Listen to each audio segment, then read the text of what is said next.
Hello. What is up, YouTube? I am live.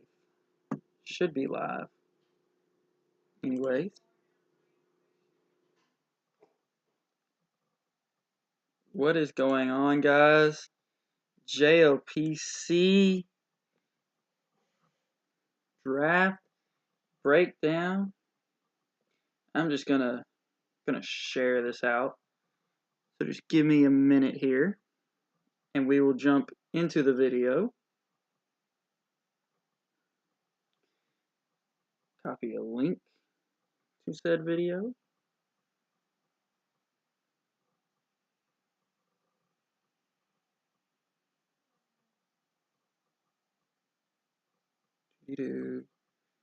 Where is the plug channel?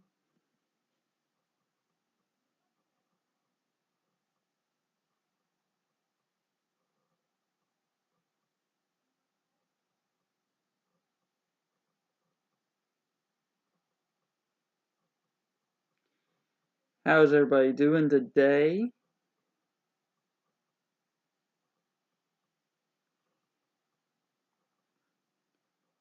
I am doing just fine. I got my first tattoo yesterday and it's starting to heal up pretty nicely.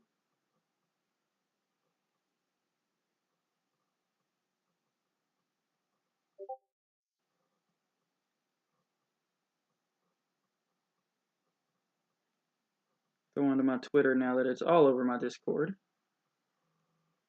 All over everybody's Discords.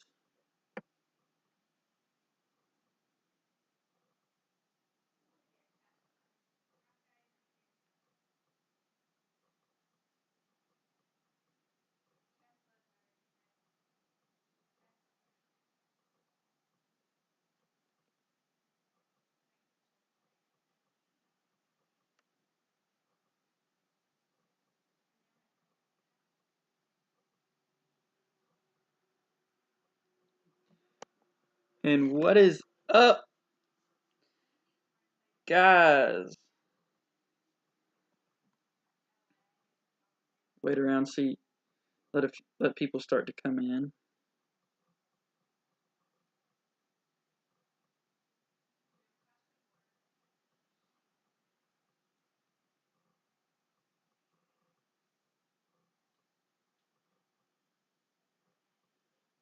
Give it a few minutes.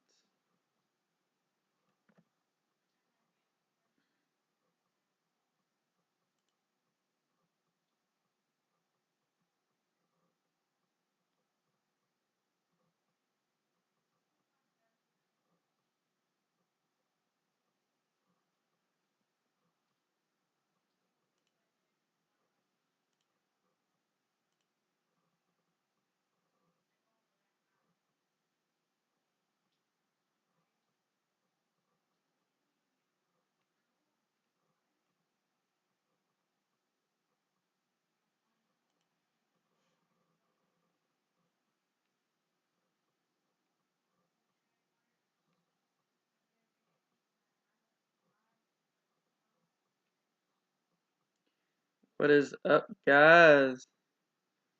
People are starting to come in. I'll start going over this. This is Season 6 JLPC Draft Breakdown. We're going to go pick by pick through the draft, and we are going to break down my opinions of each pick and how they fit the team. And at the end, I'm going to give draft grades for everybody. So sit tight and let us begin. So for this season of JLPC, we did Galar decks only, no megas, no Z crystals, no maxing. Per standard draft rules, it's a snake draft, and it's a tier-based draft. So it's one tier 1, one tier 2, two tier 3s, a tier 4, a tier 5, and you get 400 points for 4 free picks between the tiers, which those points are listed there below that at the bottom of the slide, and they'll be listed like for each mon that for each person that had their free pick free pick, it will be listed next to that mon. For our draft order this season, we have Altered Northern with the Seattle Seahawks. We have Lunatic with the Austin Aces. Crookie with the Kansas Crocodiles. Decker with the Alabama Alakazams. Cronus for the East Washington Lux Rays. Barrett with the Orlando Thwackies. Not Yogi with the Boston Ursa Rings. Mr. Marshadow and the Moss Deep Metagross. Rice Krispies and the Logan Launchers.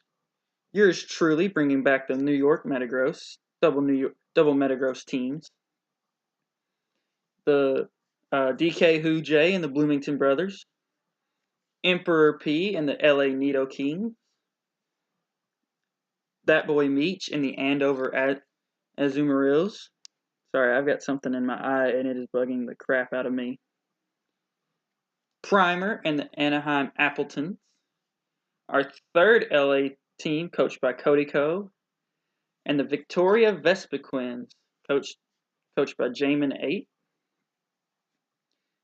Pretty well. All these coaches were really good. We actually had one replacement coach towards the end of the draft, and we'll go through that as the time comes. And I'll show you that as the time gets there. But as we jump in here, first pick to Alter Northern and the Seattle Seahawks, and he went in round 1. He went Tapu Koko.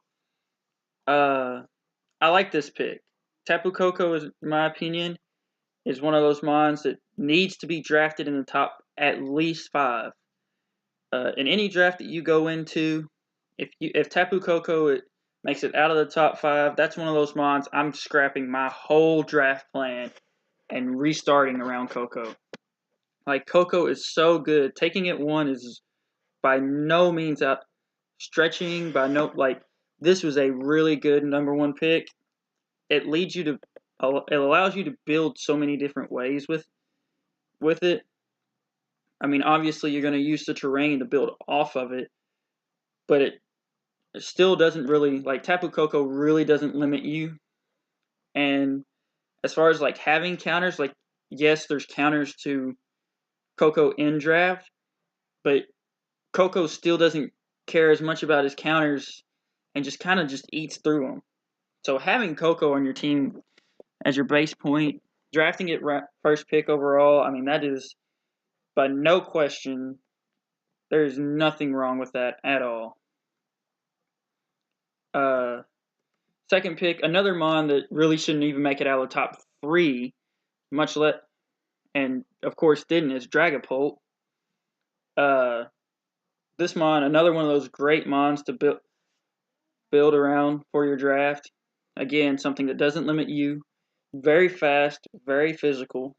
I think it's actually the fastest mon in the meta right now. No, Reggie Ellickey's faster. We added it this season. But, I mean, there's not much you can do against a Dragapult anyways. So getting Dragapult here from Lunatic was really big. Again, it's one of these mons. If it gets past 3rd, you need to just scrap your draft plan for it. I mean, there's not a whole lot that really you should value more than a Dragapult. Koko's one of those things that I feel like you could. This mon's another one of those. Zygarde 50% drafted by the Kansas Crocodiles at 3. I mean, all these mons are just going off in succession based on how I think. I think this is the first one that you could probably argue up to like 10. You don't really like, it's a little bit more niche compared to the first 2 picks and the next pick that we're going to see, in my opinion. It does have the 4 times weakness to ice, and that really just kind of hurts it, but still, like, this is a massive monster. Taking it 3rd is, you could take it 1 through 10. You could take it, I mean, there's just no bad place to draft Zygarde, really. The next mon here is Urshifu Single Strike from Decker. Not somebody I wanted to have single strike Urshifu. As far as like my top 3 mons, it goes Coco, Dragapult, Urshifu. So Urshifu is really super strong. Does serve a 4 times weakness to Fairy, which which really needed to be patched up uh, really quickly. Because when you think Fairy types, there's only two types that are effective against it, and that's Steel, which there's not really many great Steel types. Like once you draft your Tier 1 Mon, you're pretty much eliminating 90% of the good Steel types. Like there's no fallback option there, in my opinion. Like you either draft a great Steel, or you suffer with a man Steel type. So that would be the only thing I'd have to say about Urshifu that really brings it down into my single strike, in my opinion. Um, Continuing on with round 1, Latios was allowed this season. Always a good mon. I did get confirmation that it does get Soldu this season. We are allowing Soldus for some crazy reason. But yeah, Soldu Latios, always a good choice. Not really something that's pretty scary, but I mean, we've seen Latios in the format for so many years now that you kind of know how to handle it. But it does hurt. Like there's a lot of like big checks to it being like Mega Beedrill, undraftable. What's another? Mega Alakazam, undraftable. Like a lot of its checks were the megas that aren't there anymore. So that's going to be really hard to work around too. But still not unbeatable. But still a high valued target in draft league. Not a bad pick at all for Cronus. The next mon that we're going to actually see our first tier 2 mon, and Barrett's going to go in and get Spectrier. A good ghost type. Great ability with the chilling Naze is Glaciers. I forget what this one is, but it raises its special attack. It's basically a Moxie, but for special attack. Picking it up as tier 2 is actually a really good decision. I really like the move. I feel like you could have waited for it and probably got something else tier 1 to go along with it. I mean, you did have the 6th pick here, so it was one of those mons that you knew was going to be there. Like you didn't like plan for Zygarde and Crookie took it or something like that. Like that's something that you plan to have, obviously. So I'm not like faulting you for that, but I don't really think it warranted such an early pick. Maybe if you were back later in the draft and were like 12th or 13th, I would look into it. But there were quite a few mons that I think maybe should have gone over Spectrier, and maybe you should have just waited on Spectrier Barrett. But all in all, it's not a bad decision. Next up on the list is not Yogi, and he gets Galarian Darmanitan, and that is huge because we let the most offensive coach get, in my opinion, the most offensive mon. Like this thing can and will be deadly. It will take lives in this league. We are insane for letting him get this mon, and I really don't know what we were thinking here. This is such a great pickup for him. This will immediately fit his playstyle. This is definitely one of those mons and coaches that fit really well together. Not at all bad pickup there. The next mon here is Zeraora's going to the Moss Deep Metagross. Another fast electric type, Saw 2 of them go off the board this round, and this is Coco's a little bit better than Zeraora, but the coverage moves on Zeraora are phenomenal. Close combat, grass knot. My mind just went blank on the other one that I was wanting to. Pretty sure it gets all the elemental punches, drain punch. Like, this thing is really solid of a mon. Really scary to prep against in draft league, and I'm really, really excited to see somebody actually use it. Rice Krispies and the Logan launchers getting Aegislash here. And Bryce, if you do not bring this shiny every week, you are banned. Like, I'm bringing the ban hammer because this shiny is so clean. I love it so much. I can't wait to shiny hunt it in Sword and Shield. I should have already done it, but I've had other things on my list. But Aegislash, great mon. It's been kind of nerfed since its debut generation. I mean, used to never see it in draft, and now a lot of drafts are, us included, are allowing it in the draft and allowing it back in.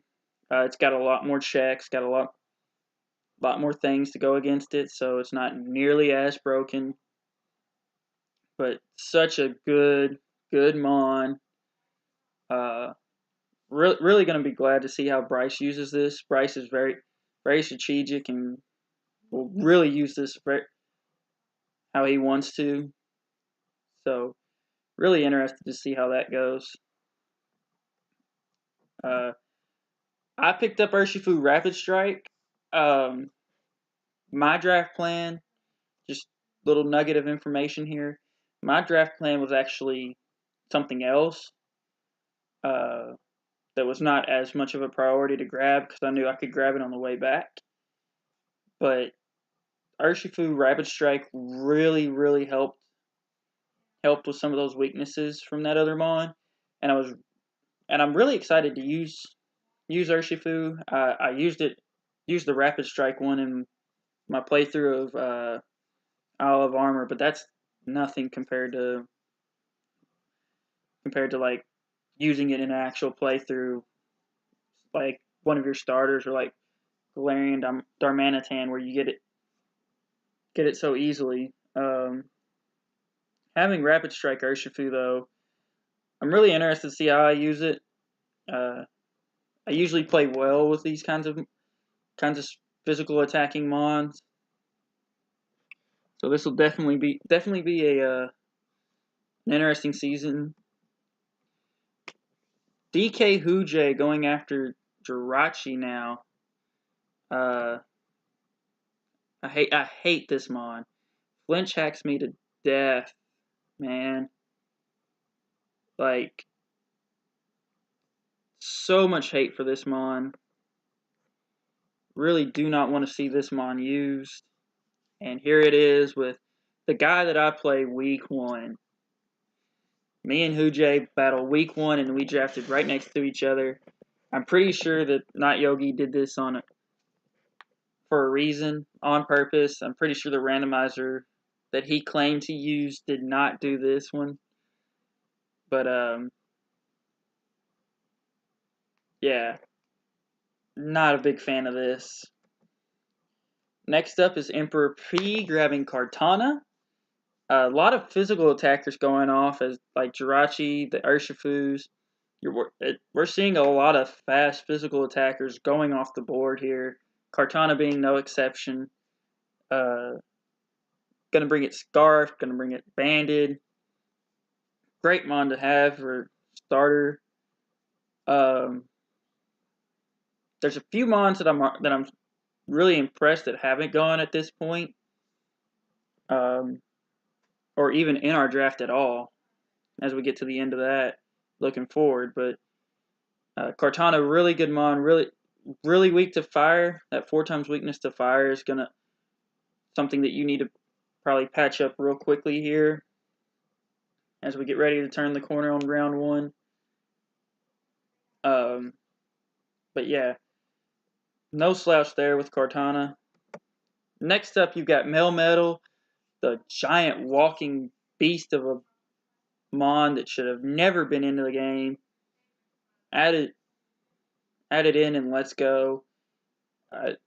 Double Iron Bash. I mean, that just wreaks havoc on everything. One swing, pop a berry. Second swing, doesn't matter. Berry is excluded. Nothing really takes it. That boy Meach picking up a huge monster. Really interested to see. It's got a few weaknesses there, being fighting and fire and ground that need to be patched up, and it's really going to be really interesting to see how that gets patched up. But not a bad spot for a starting Mon. Primer went out and got Galarian Zapdos, a new Mon this season, obviously, because it was just added in the Crown Tundra. I'm not sure what to think of this, or even as I've never really seen it used. It's going to be interesting to see it used this season, but definitely going to be something to keep your eye on as things move forward here. Because I mean, this could be a good spot. This could be a bad one for Primer. Primer's no slouch when it comes to battling, so having him drafted like this doesn't surprise me, but definitely an interesting one to pick up. Cody Ko grabbing the mythical Pokemon Victini. I have Victini now in PCL. It's putting in work. It is doing its job wonderfully. And Cody Ko is really going to have fun with Victini. Again, not another, there's only one Mon that I really want to argue with so far, and that's that Spectrier pick. Just because I feel like you could have waited until it got back to you. But like Victini, yeah, I mean, there's nothing else to say about that. Letting Victini slide in the draft so far, it's not uncommon to see Victini slide. But when somebody wants it, man, it's theirs. And that's just that. Not a lot of people get to use it, but it's so good. V-Create is such a strong move. And that's not even like its key. Like, you bring it Scarfed, you bring it Specs, you bring it Banded. I mean, you just bring it offensive and just let it go. See what comes out at the other end. And rounding out round one is the Volcanion for Tier 2. Probably my favorite pick of the whole round so far. Very smart job of Jamin to wait around, and instead of just waiting and seeing what came out of Tier 1, he said, I'm going to build around a Tier 2 Mon, picked Volcanion, and moved on. Like, that's how you really do draft. If you're going to be this late in the draft, is you just say, this is what my starting point is, this is what my first pick's going to be. And, I mean, he knew nobody was going to get it because everybody's trying to grab. I mean, if we move on into the round recap here, you see that, like, everybody except for Barrett got a Tier 1 Mon, and that's what everybody looks at. So for him to look at a Tier 2 Mon and say, I'm going to go start with that one, and that's going to be my big kicker, I mean, that's probably, to me, that's the pick of the round. Like, I mean, you got your Coco, your Dragapult, but you knew those were going up there. Urshifu slid one spot farther than I thought it should, but, I mean, that's still up there. I mean, there's nothing that tells me, hey, this stands out to me other than the Volcanion pick. That was a big pickup for Jamin there. As we move on to round 2 to see what he gets with it, he goes Tangrowth. Great decision, rounding out his Firewater Grass core here with a really bulky Mon. He's forming a really bulky core. Tangrowth has a regenerator ability, and it's such a great Mon to use in all aspects of the game. Gets knockoff. You run it with an Assault Vest and just nothing kills it. I mean, absolutely zero kills it. Really, really scary core forming there. for the Firewater Grass Corps of the Victoria Vespiquens and Coach Jamin. Cody Cove wrapping his bikini with the Tornadus T. I'm not get, like this pick doesn't necessarily confuse me. Like he gets bulk, he gets a ground immunity, he gets a regenerator mon. Tornadus T is no slouch. Pairing it with Victini is the weird part to me. Yes, Victini has the ground weakness, but it really does. Tornadus T really does nothing else for Victini. And Victini does nothing really for Tornadus T except for an ice weakness. But like they're both weak to rock, both weak to rocks in general. So there's that. I don't really like this pairing. Seems a little off. I mean, it's early in the draft, and you could find there's plenty of things that you can use in draft,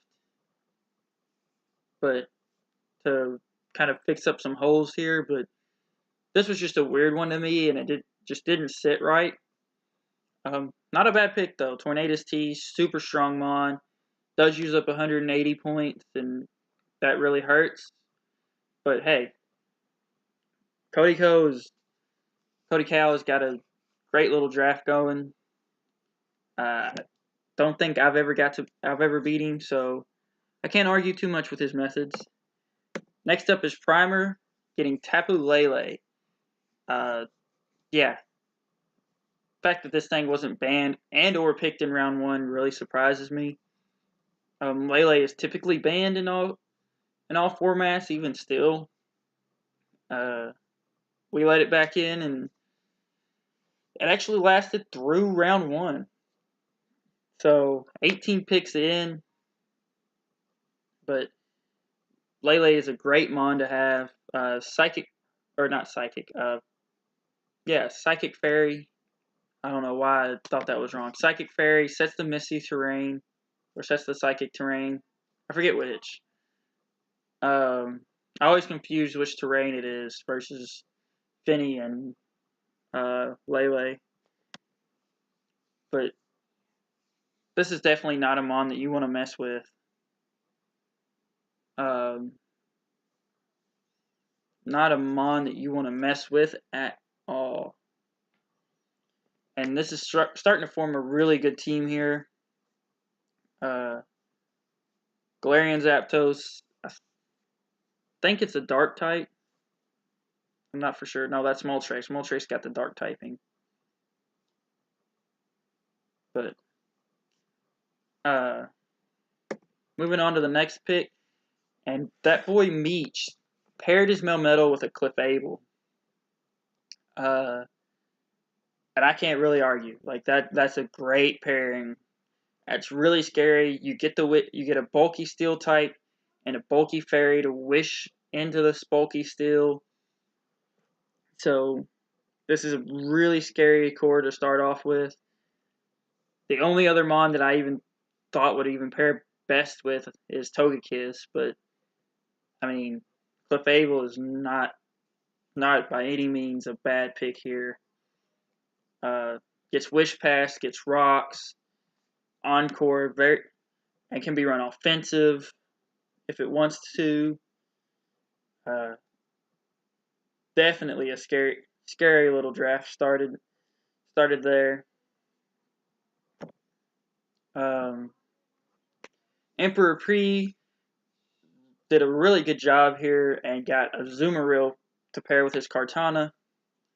Azumarill absorbs those fire hits that Kartana doesn't like.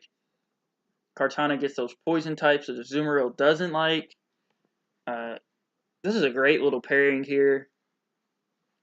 I'm a huge Azumarill fan. Assault Vest, huge power, and just turnover. Nothing really wants to take hits from that. It gets Aqua Jet for priority. And that helps it a lot. Such a great mon. Sap Sipper if you want to add a grass immunity to that. Otherwise, it's weak to grass, but I mean, huge power is just the deciding factor and why this mon is so good. Hujay gets regular Cantonian Zapdos to pair with his Jirachi, and that is really scary. Jirachi, known for its flinch hacks, usually paired with a Togekiss to increase those flinch hacks. But pairing it with Zapdos, I mean Zapdos is a ground immunity for Jirachi, so you gotta watch your ground types. Zapdos really only doesn't like rock and ice types, and that's what Jirachi's there for. So, not a bad draft start at all for the man Hujay. Not a bad start at all. Next, and I feel like this is going to be the most valued pick, and that's not just because, like, I talked this over with other people before the draft started, and I've been all about this pick, and that's the Weavile pick here in round 2, in tier 2. A lot of the meta so far is shaping out to be kind of weak to Weavile. Weavile's dual stabs. Weavile being the fast physical attacker that it is, gets Ice Shard for priority, gets Fake Out for priority, gets Brick Break, gets Triple Axle. It gets all kinds of different coverage moves, and 2 great stabs. Everybody really sleeps on the ice as a stab, but it's immune to the psychic types that Urshifu Rapid doesn't like. Urshifu Rapid takes on the fire moves that it doesn't like real well. I think these 2 mons pair really, really well together. I'm really excited I get to use them this season. Really, really excited for that. Next up is Rice getting Grimmsnarl to pair with his Aegislash. I mean, that's huge. That is absolutely huge.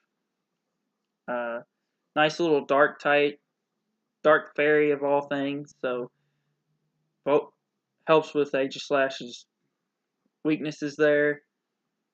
And I mean, that is big time pick up there. Very smart decision. The bulky mon.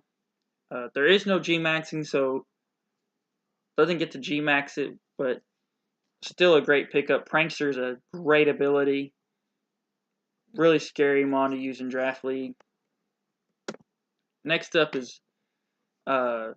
Marshadow and the Moss Deep Metagross picking up Conkeldurr. Another mon that I feel like shouldn't have slipped to tier 2. Like, this should be a tier 1 mon every time. Just the sheer bulk of Conkeldurr mixed with the Guts ability, so you just slap a Flame Orb on it. We, as a league, will regret dropping Conkeldurr a tier, just like we will regret dropping Weavile a tier. I mean, this is another one of those mons that I just feel like, yeah, it's hardly ever picked because it feels a little bit expensive, but as soon as you drop it, you realize why it's so expensive. Next pick here, I feel like at this point he just picked Galarian Darmanitan to pair with the Landorus T.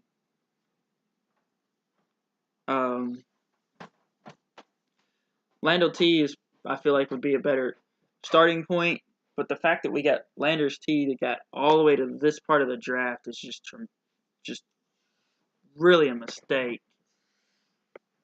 As my wife comes down and starts messing with my setup here. Landorus T, it's a really big mistake to allow these 2 on the same team. And again, we're talking about the most hyper-offensive coach getting 2 of the most hyper-offensive mons. I mean, what else could you ask for? You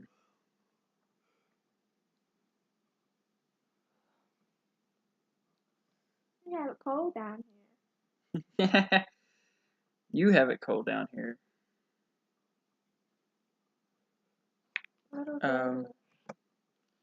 Barrett did a big move here. Went out and got. Hey, I'm not done with that slide. Barrett went out big and got Blissey, probably the best Spectrier check here. I mean, he is drafting low tiers, which is really intriguing to me because I want to know what he's trying to look at for this tier 1 pick. I mean, that's just a big pickup there. Blissey really is considered the Spectrier counter. Chansey and Blissey both. And that's just really big play. Kronos, man, you outdid yourself with this pick. Getting Excadrill here to pair with a Laddie. This is scary. And this is mucho scary. Excadrill is really going to help Laddie a lot. They both pair really nicely with each other. I mean, even though Dark doesn't resist Steel. Hello there, Marshadow.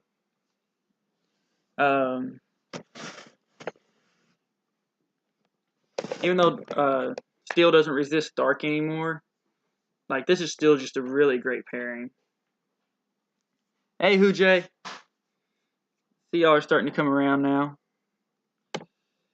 Next up is Decker getting Tapu Fini to pair with his Urshifu. And he said it after he drafted this. He drafted the Urshifu counter, and I think so. I think he just drafted one of the biggest Urshifu counters. I think the other one was Tapu Lele, and Lele is really just. And why did I go back a slide? And Finny is just as good of a counter, and we let him pick it up. I mean, Decker, probably one of the best battlers in the league. Definitely if he's not 1, he's definitely top 3. And he's going to be really scary here with this little combo. I mean, these drafts are starting to really figure themselves out, and it's starting to look really scary for us coming up here. Crookie goes out and gets Galarian Weezing to pair with his Zygarde. Zygarde 50%, really enjoying that. I think Weezing enjoys being on Zygarde's team more than Zygarde enjoys having Weezing on the team. Because I don't know if I know regular Cantonian Weezing gets Levitate. I don't know if Galarian Weezing does too, but Galarian Weezing still the poison type, still gets hit super effectively by 1,000 arrows.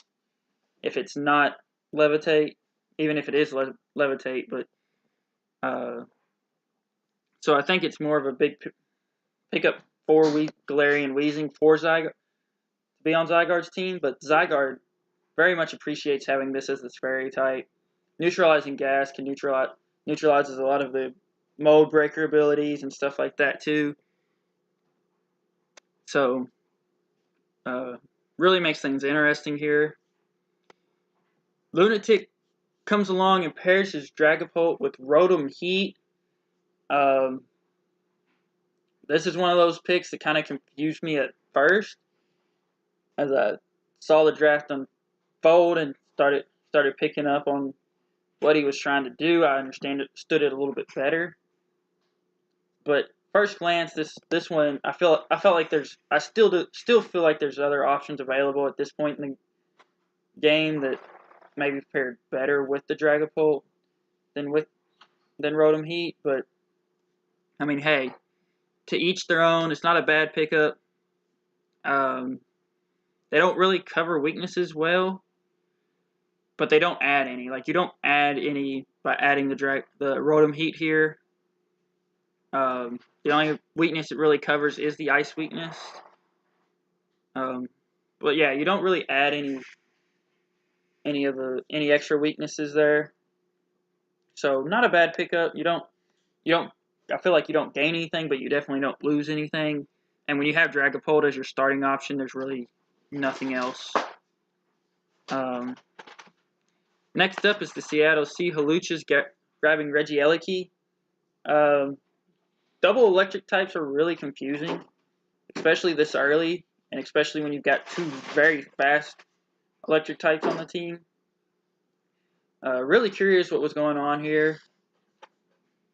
Eleki, shallow move pool.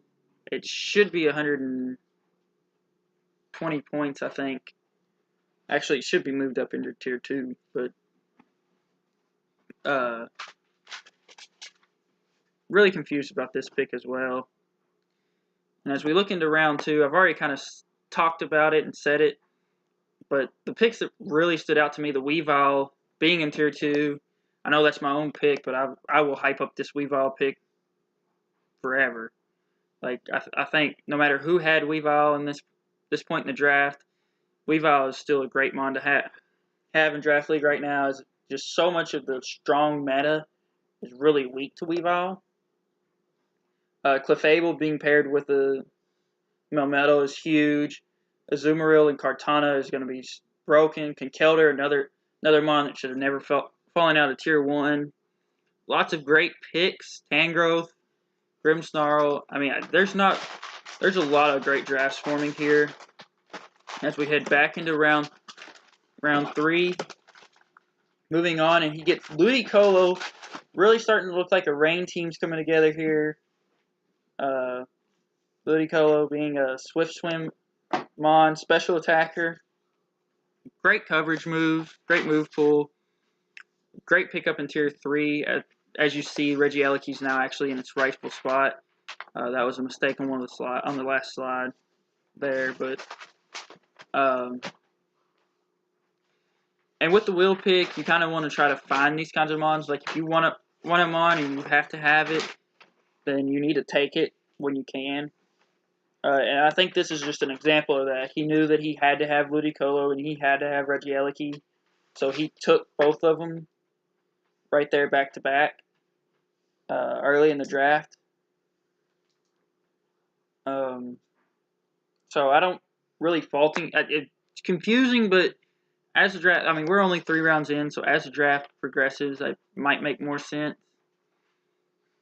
And then we get Swampert here, and that kind of that was huge to add the Dragapult there. I talked earlier about how Rotom Heat helps with the ice weakness, and Swampert is just big on the ice weakness.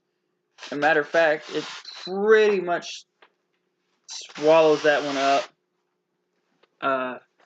It gives Dragapult rocks for chip damage, so I don't know if Ludi could have waited till later, Marshadow. I was looking at Ludi for my round 4 pick, which would have been before his round 4 pick. It wasn't something that I felt like I had to have. But with him having the wheel, I really feel like he needed it then. So, I mean, could it have waited? Maybe. But if you have to have him on as the wheel pick, you have to have him on as the wheel pick kind of situation. But back to the Swampert pick. Dragapult completely... I wouldn't even bother really running ice types against this team. He'll just switch in one of these 2 mons. And unless you're running Freeze Dry, it's pretty much worthless. But Lunatic really starting to get a scary looking team. There's a few weaknesses here for Dragapult that I don't see him covering just yet. And I'm really interested to see how he goes about that part. But that Fire Water core, as he gets ready to look to add a Grass, was still, I mean, he still has all of his free points. So lots of good mons in Tier 2 and Tier 3 too. Crookie getting Vaporeon. I know he sniped quite a few people at this point, but Really a great pickup here. One of those picks. Another one of those picks where I feel like if you want it, you have to get it now. As we've just seen 3 water types go back to back to back. You probably will see a few more go in this round as just people feed off each other. But yeah, Vaporeon, great wish passer, great baton pass user. Scald, Ice Beam, good coverage. I think it should get Heal Bell from Eevee as well. From the Eevee. So, really all in all, a great pickup there for Crookie.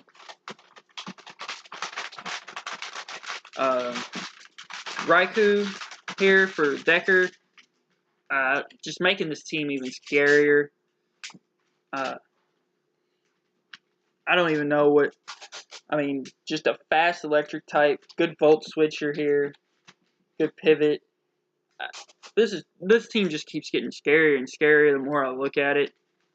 Even up to this point, which I feel like Raikou is an oddball fit here. And still fits. Like, it fits weirdly. Shores up some speed tier issues that he might have started having. Great overall pick. I'm sure it wouldn't have made it back to him, but even so, like, getting Raikou in round 3 is not a bad decision at all. And then we get to Kronos, who I think so far has the best draft. Like, through 3 picks, I mean, Mimikyu is such a great mon. Gets the Scott, you get a free setup move and Swords Dance, and then you just Shadow Sneak until everything's dead. I've heard professionals, when they play with Mimikyu, say they just look for when they can bring in Mimikyu, Dance, Sweep. Like, how much chip damage do I need on each of these mons before Mimikyu can just sweep? Like, that is pretty much all you really need with Mimikyu. And that is the scariest part about this team. And that's really bad, considering we sitting here and say, he's got a Laddie, he's got an Excadrill, and the scariest part to his team for me is Mimikyu. Like, that's just how good Mimikyu is, in my opinion. Like, what are you gonna do against it, really? If he gets +2 and he's got enough chip, you can pretty much forget about it. Next up, continuing with the trend he's been having so far, Barrett dips back into Tier 3, gets Seismitoad. Again, another water. That's 4 waters this round through 6 picks. 4 water types through 6 picks. Really a eye-opener as another big bulky water went.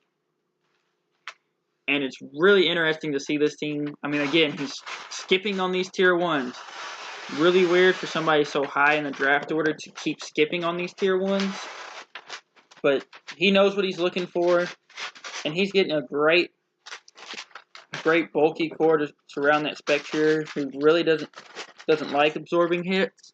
He really just wants to stay in and just continue to fire off attacks. So he is looking strong to start.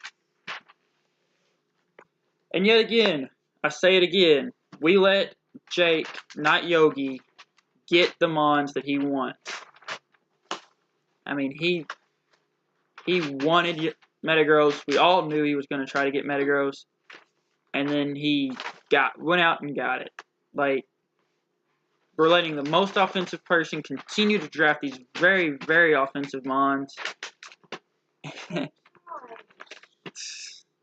And this is gonna make his team. I mean, he's already starting out with a powerhouse team, and this is gonna make it even worse. So, already starting to be really scared of his team. Mr. Marshadow grabbing Slowbro here, another bulky water, and more importantly, another big pickup. Being the psychic type, it is.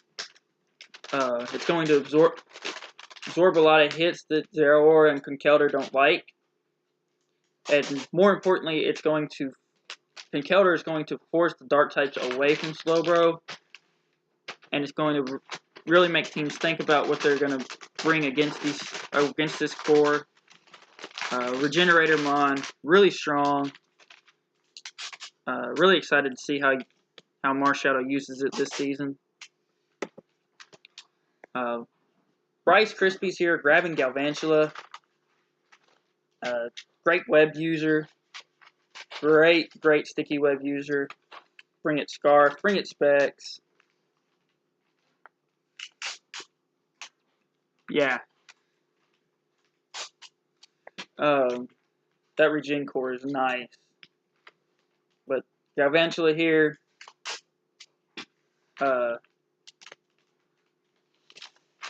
coming out an electric bug type in tier 3. Again, you're drafting this for webs, and so far you're using webs are looking really good, especially against some of the teams that have already been shown.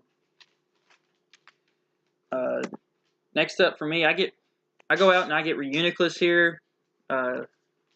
Finishes out my Psychic, Dark, and Fighting core, which I think is a very underutilized core in draft leagues. I know it's not the greatest core in the core ever, but definitely a great core to begin with.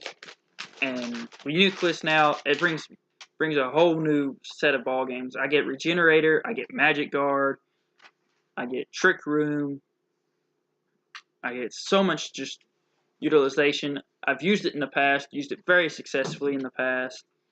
And it's going to be very interesting to see if I can keep using it as successfully as I did. It was my kill leader in one league. Used it on a Hell core in another. Like, this is a great mon for me. I am the better Metagross team. I am the better Metagross mascot. Hujay coming out, getting Incineroar.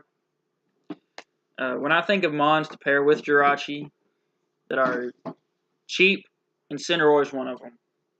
Intimidate mon. It's a good fire dark type. If it got Flash Fire instead of Blaze, it'd be the ultimate Jirachi component.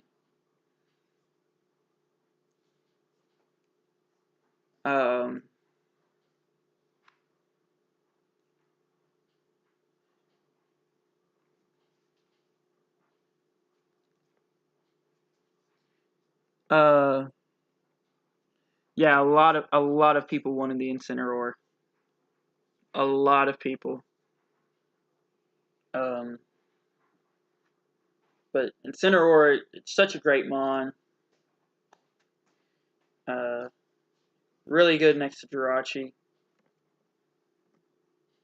Next up, we get Blaziken. This is kind of an oddball pick here. You finish up your Fire, Water, Grass core, but I feel like there's better fire types than Blaziken.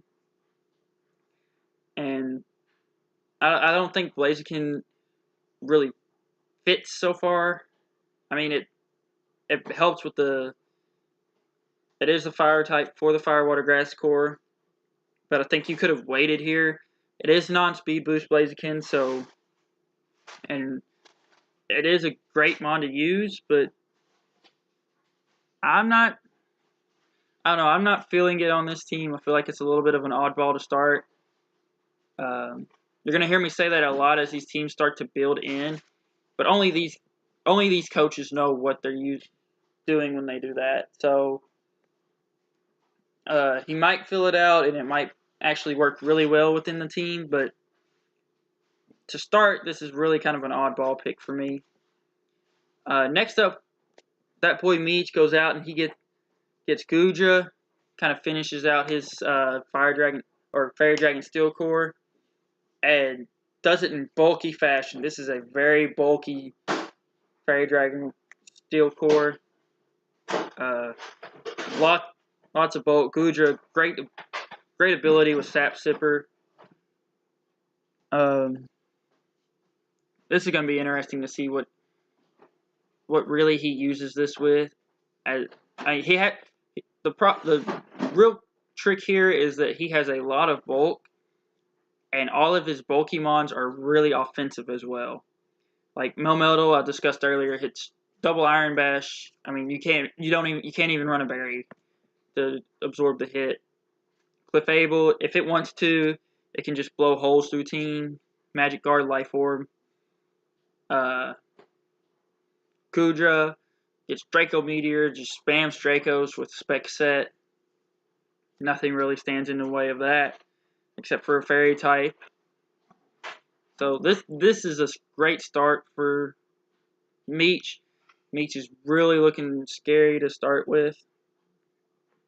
Next up is Primer. Primer getting Shell Smash Blastoise. Blastoise really moving up when it gets Shell Smash. And a lot. Very scary mon now in Tier 2. And very scary to play against. This is a team that's really kind of weirdly piecing together some different things. And I really don't know how I feel about it just yet. But we're gonna find out. Primer is no slouch when it comes to Draft League, so he's really one of those top tier coaches, and it's gonna be interesting to watch him play with this. Cody Cow getting Rotom Wash. Again, another water type going off in this round. I think that's number 6 or 7 this round alone. And this is probably one of the better things to set next to Victini. Really helps Victini out with those water and those rock type moves. Volt switches around really nicely to help with some turning for Tornadus. Get some turning going so Tornadus can come in and regenerate back up. Gets Defog. Defogs away some hazards that Tornadus and Victini don't like. So as far as this really pieced together the other two oddballs. Victini and Tornadus T by itself were oddballs, and then Rotom Wash kind of helped piece it together. Moving on to Jamin, grabbing Sylveon here, a bulky Wish Passer here. Not the first one to go this round, and our second evolution of the round. And I mean, as we look at the round, grabbing Sylveon here was huge. I mean, you see things like Mimikyu and Vaporeon, all these bulky water, Swampert, Plasmatoad, Slowbro going off, and to grab a good strong fairy to help with things like Urshifu Rapid and Gudra and Urshifu Single Strike, Dragapult. I mean, that's kind of what you needed in a draft pick like this. And Jamin went out and got it. Sylveon, always a great mon. I think it still gets Pixelate, so its Hyper Voices are still stab.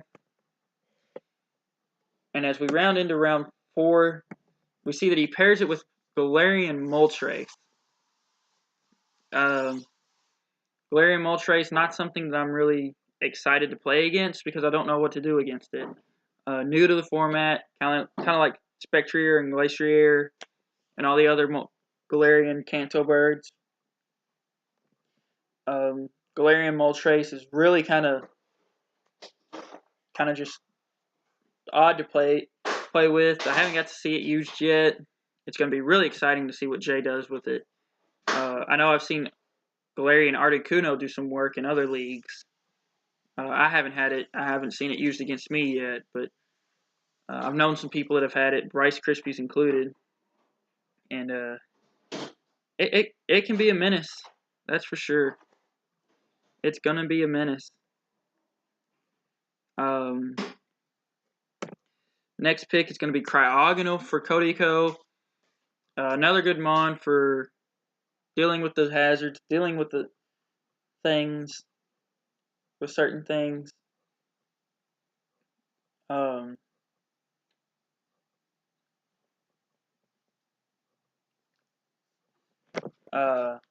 good ice type, good levitate mon. That's 2 levitate mons.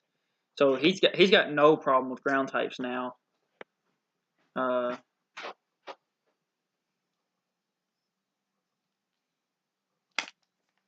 So excuse me a minute.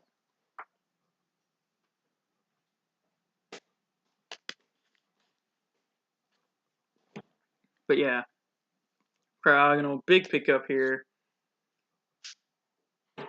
Really helps out the team.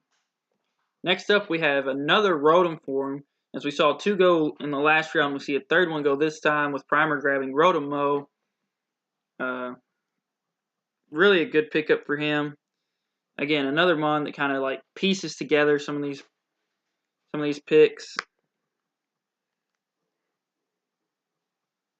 and allows you to be a little bit more free. Again, gives you some turn, and that's big in draft league, is turning. And Rotom Mow gives you lots of turn. Nice little grass type there as well as to help with the Blastoise.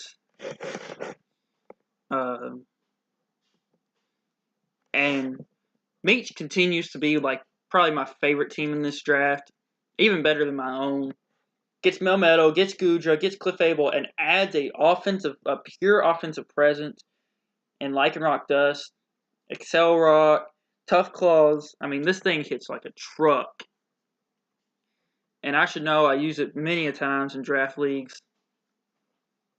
And this thing is just so good. Get some really good coverage in Crunch and Drill Run. That really helps it out. Definitely one of the mons that like Melmetal is worried about, and you pick it up. So definitely a great pickup there for Meech. Next up, we see another Bulky Water. We've been seeing Bulky Waters come off really quickly here, but we see it added here to this team that's already got one good water type, and that's the LA Nidokeens picking up Tentacruel. Gives you a poison type, I guess, and a rapid spinner for a team that hazards don't really bother it other than toxic spikes. So that kind of helps in a way, I guess. But Tentacruel, really good mon, really good tier 3 mon, really good value pick. Rapid spinner,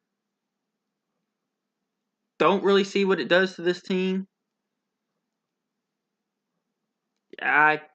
Other than just absorbs the toxic spikes, I don't really see what else it really does for this team, though. Next up is DK Hujay picking up Palossand and continuing to just help out Jirachi. Opens himself up a little bit more to a dark type weakness, but easily patchable with Incineroar there.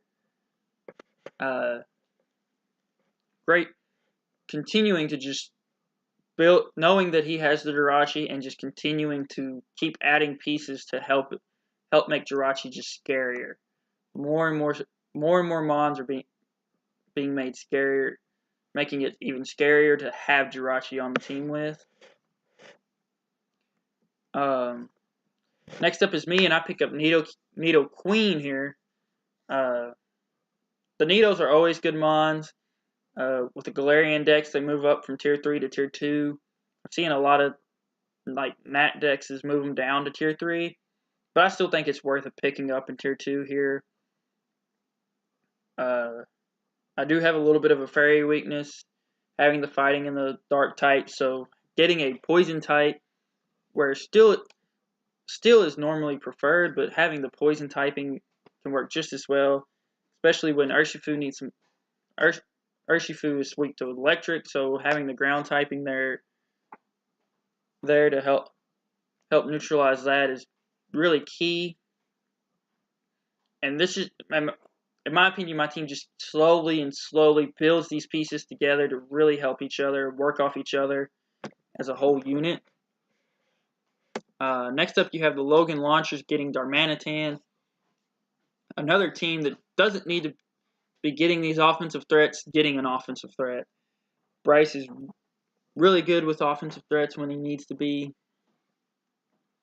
And here he is picking up yet another one that's just really strong and really makes this team even all the more better.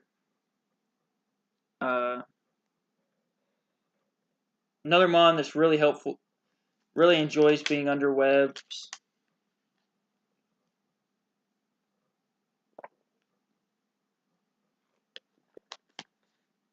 And it's just overall great pickup for him.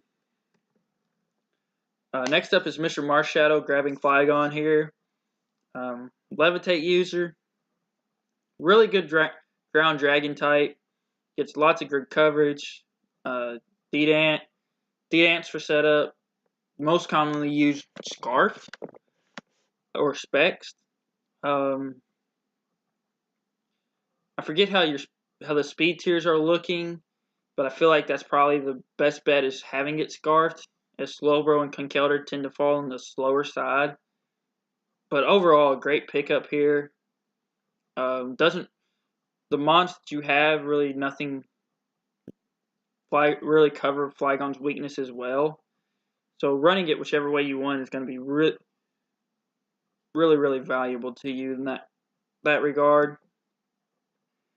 And now we get our first special attacker for Not Yogi, as again he continues to stay with that hyper offensive push, going Gardevoir, Psychic Fairy. I mean, there's just nothing else to say, but this team just continues and continues and continues to get more and more offensive. And if you're blowing away the walls, what's the point of even having one yourself? So that's pretty much all I've got to say. Like, this is a great mon, traceability, so trace some of these Levitate users and these Mold Breakers and things like that, and Synchronize is really helpful for spreading around some statuses. Next up, we have Barrett finally dipping up into that Tier 1 slot and getting Ferrothorn. You knew it was coming eventually that he had to get a Tier 1. Ferrothorn, interesting pick, as he looks to build bulky around Spectre. Not a whole lot of offensive threats going on right now. Up at this point for his team, everything tends to run a little bit more on the bulky side, but still a great mon to have. Ferrothorn only weak to fire, really. Fire types, it really doesn't like the fire types. Great hazard setter, great hazard stacker. Gets rapid spin. So overall, really great mon. Chronos now getting Milotic. Probably the ugliest thing in the draft so far. And he's got Mimikyu. Now, beautiful little sea serpent here that really hard to take down. I really hate playing against it. He was asking me what he should get, and I told him not to get it just because I hated it. Just because I hated it, I told him not to get it. And what's he do? He goes out and he gets it. So thanks for listening to me, Cronus. Next up is Decker getting Noivern. Such a great dragon type there. Just so strong. Slap a Specs on it, and just nothing really wants to take a hit from it. Boom Burst and Specs Boom Burst and Specs Draco Meteors with the Frisk ability, so you can frisk other items. And Infiltrator is what I usually run on it, so it can go through those subs, go through some light screens and some reflects if you're physical. But overall, a great pickup here for Decker. Next is Crookie, coming off the bulky at Vaporeon and going straight into the glass cannon of Alakazam. Another team that's really missing a steel type to finish out finish out a key core, but when you've got an Alakazam sitting there and that's what you want, you go get it. Definitely a glass cannon mon, but nothing's wrong with that. Yeah, dance is common with Flygon too, but mostly it's run. How many legendaries is too many? And that's not a. There is no such thing. Sorry, I'm reading these late. But yeah, glass cannon of Alakazam. Really interesting to see what Crookie's gonna do. Crookie's definitely building a very well balanced team here. Next up is Lunatic going out and getting Crobat now. Very, very good mon.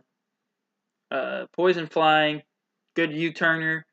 Really known to really target in on those fairy types and really lay waste to them, being immune to the ground types. Adds in a few extra weaknesses to have Crobat in there, but all in all, I'll take the ice weakness. Like I said before, you really patched up the ice weakness to begin with, so bringing Crobat and bringing in the ice a little bit more is not that bad. Rock types, though. Be wary of the rock types. And finally, we see the Seattle Seahawks commit to the rain team, grabbing Pelipper. I actually said before this pick when we were going through the draft, somebody said that he was definitely grabbing rain, and I told him I don't agree with you until I see the Drizzlemon. Until Polytoad or Pelipper come off the board, I don't believe that it's going to be rain. And as we look again, I mean, we see 3 more water types go. Water is one of the most common types in the Pokédex, but we've seen like 10 or 11 water types go in the last 2 rounds. That is, teams are really going after their water types right now here mid round. You know, a lot of key water types have been keep going. Tentacruel went to a team that doubled up on the waters. Milotic was a very sought after piece for most drafts. Probably the best pick out of this group is probably the Milotic. Really helped Cronus really well. Lycanroc Dusk is another mon that we're going to have to watch out for. Flygon's mixed in there a little bit as well. As we move on to round 5 and see Thundy T come off, so the third electric type for this team. Thankfully, this one is not weak to ground, having the flying immunity, but all in all, a really interesting set going on right now. I don't really know what to think of this team. Like, you're obviously running Rain. You've got Coco and Thundy T that can use it to full advantage. Reggie Eliki seems to be the oddball piece here. I feel like you could have had something else there. But yeah, Thundy T, special attacking mon, very strong. Watch out for nasty plots this season. Next up, Lunatic goes out and gets Celebi. Another mon. Hey, and we were discussing at this point in the draft about what he was going after, and he's really going after this turning and switching team that he's got going on.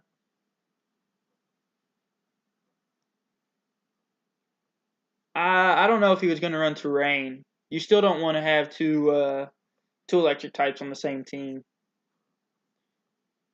for that one Marshadow. I could see it, but that's kind of one of those oddballs. But Celebi here, grass type a really good grass type to help formulate the fire water grass core of Heat, Swampert, and Celebi. Psychic type is really big here for Psychic Ghost and Poison. little trio going. So Celebi, big pickup for Lunatic. This team is really feeling like it's drafting too much into the turning core. But all in all, I mean, to each their own. If you play well with the turning core, then so be it. Crookie coming back in with the Cobalion pick. This becomes a little bit of a issue later in the draft. And I'll get to that kind of as we get to the final draft teams. But Cobalion is such a good pick for Crookie here. The fighting and steel type really helps cover a lot of his weaknesses, including the dark type weakness that he picked up with Alakazam. So, really big pickup there.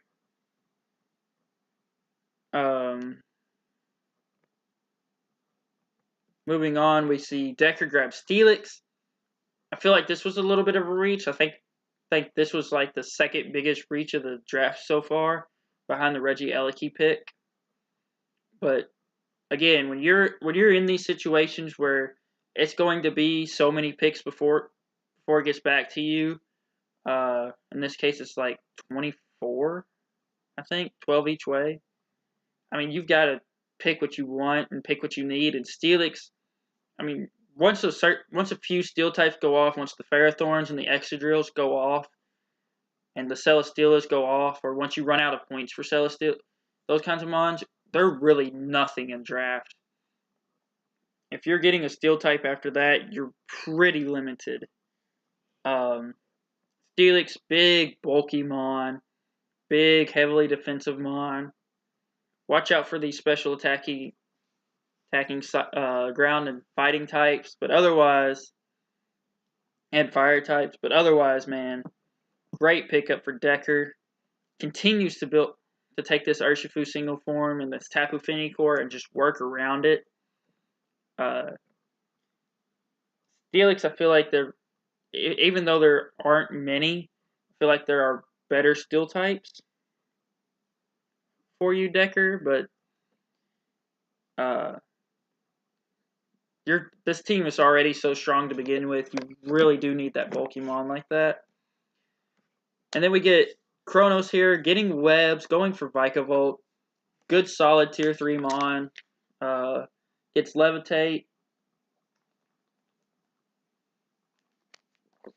which is kind of key to the rest of the team.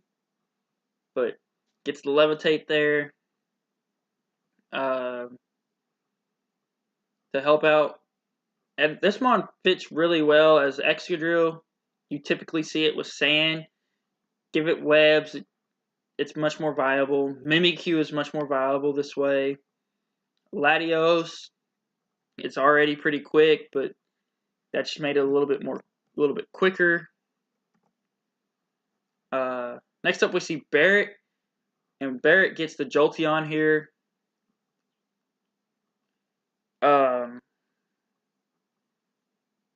Jolteon, again, this is one of those teams that I feel like the pieces don't match well.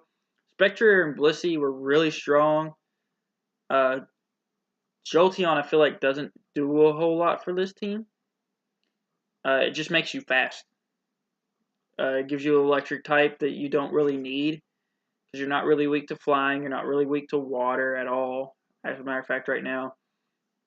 But we still have, 5 rounds to go. So these pieces may fit in later. But right now, I just don't see where the Jolteon fits in this team. Barrett. And why did we let him get this mon? Yogi, if you don't bring this mon shiny every week, you're banned from your own server. Haxorus here. I mean, he's got so many just threatening hole punching walls, and then we let him get a setup sweeper to clean. Probably the best setup sweeper, in my opinion. Like, why are we gonna let him get Dancing Haxorus? Like this is turning into a really scary team really quickly. And yeah, he doesn't have many walls, but you don't really need them. Bandit Darmanitan, Scarf Lando T. Not much is switching into that to begin with, and then you just leave Haxorus in the back to clean. Moss Deep Metagross and Marsh Shadow getting Registeel here.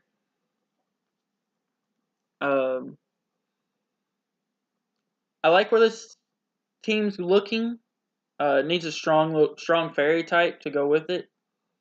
But Registeel really helps. You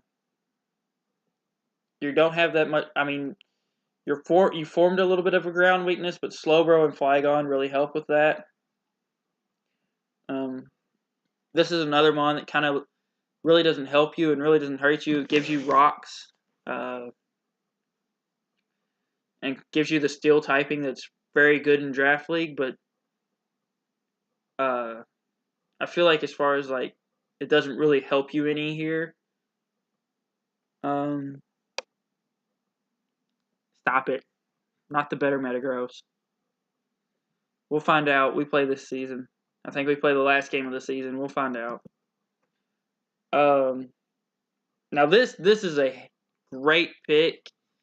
Roserade here. Super scary special attack, fast special attacker. And for Bryce. And I mean it gets toxic spikes, it gets spikes. I mean you can't really like this mon fits a lot of teams really well. This team it really looks well against. Galvantula is there to set up webs. This thing's there to set up hazards. And then abuse the webs. Everything on this team so far just abuses webs. So, I mean, this is so far, to me, one of the more complete teams. Moving on, I go out, I get Chandelure here. The Ghost Fire type. Fire type really help. The Flash Fire here is really helpful to absorb those fire types. Fire type moves. Chandelure really helps with some speed tiering issues there too. Ghost typing very underrated in draft, and it gives me a spin blocker, gives me something so that Neo Queens can set up rocks.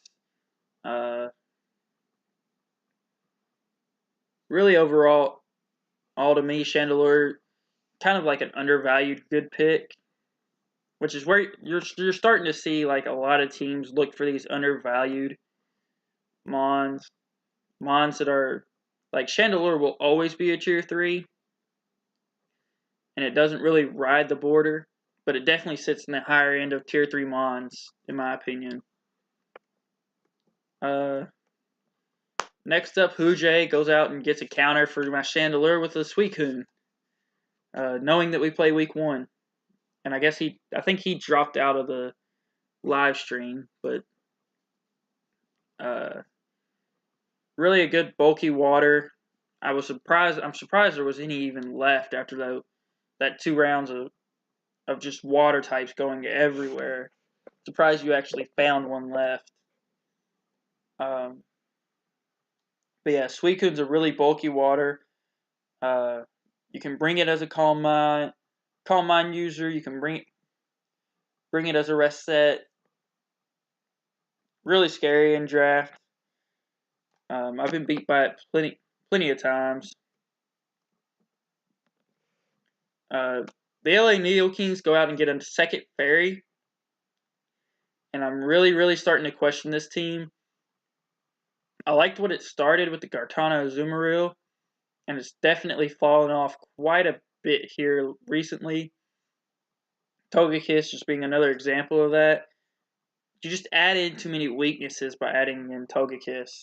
You just double up on too many. You double up on poison, triple up on electric. Double up on steel, which in Tentacruel doesn't really help your steel typing. Blaziken's the only thing that really helps your steel typing weakness. So, really curious on that one. Oh man, everybody left. Next up is Meech getting the wheezing now.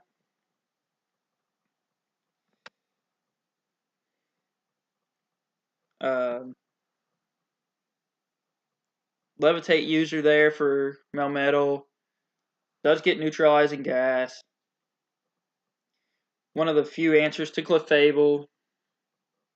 All in all, just a really great pickup for him. He's not had a really bad pick as somebody is honking outside.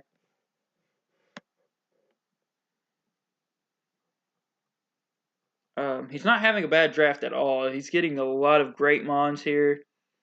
He's definitely going a little bit on the bulky side, but overall, this is a good draft. Next up, we see Primer getting Blacephalon. Another mon I really don't see.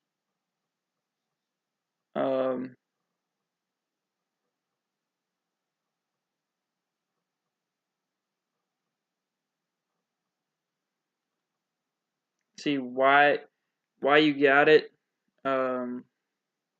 This pick is another one that kind of confuses me.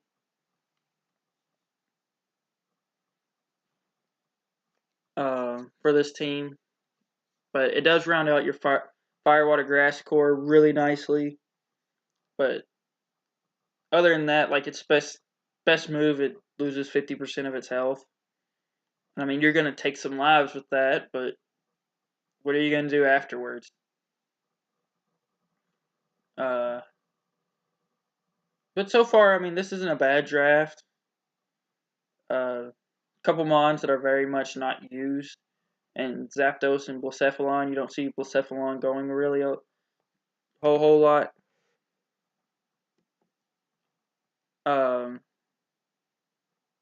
Cody Ko coming out big here, getting a Aromatisse, doubling up on his tier 4s.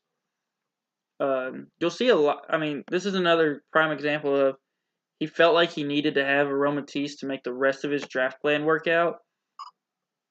And whereas we don't see it, it may come up later and be something that he actually does need. So, I mean, who knows? Finally, rounding out round 5 here, we see Jamin getting Magneton. A good steel type here in Tier 4. One of the better steel types in Tier 4. I know I really hated on Decker and his pick of Steelix earlier, but Magneton, yeah, it's got the 4 times weakness to ground because I don't think it gets Levitate anymore. But still a great mon here in Tier 4. Great Eviolite user.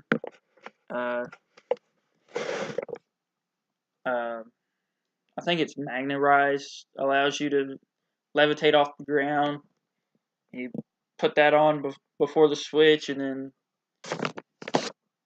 that really helps out. So overall for round 5, I mean, we see a lot of good things go. The Celebi went, the Vikavolt, the Haxorus is just making that team deadly.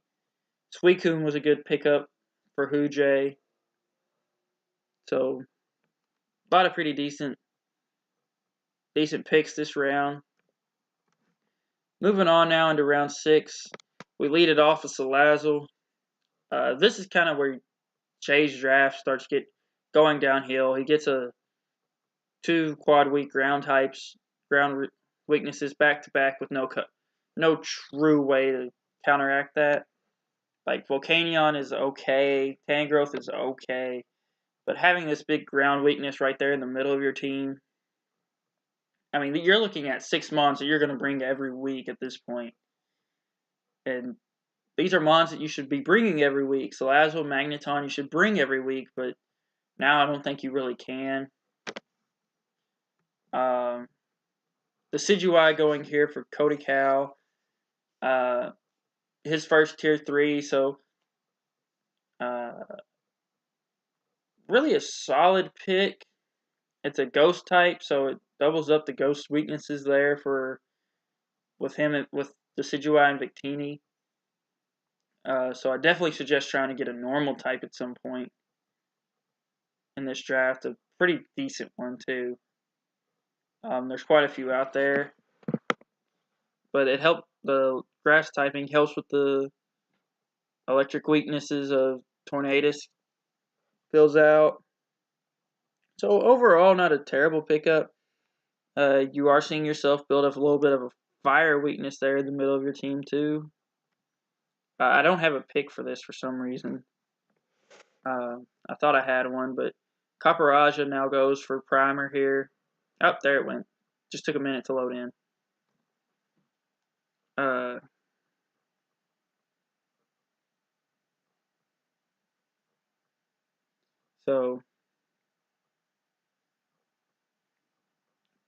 But Caparaja now goes for primer as great steel type there. Very bulky. I haven't seen it used a lot in drafts, so this will be interesting to see it used in this draft league. Meat's going out and grabbing Ditto, the sweeper killer. You just send it out with a scarf and posture whatever's in front of you, and just click the same move 5 times, and then switch back out. Definitely a big reverse sweep threat here, and I mean I'm really liking this team.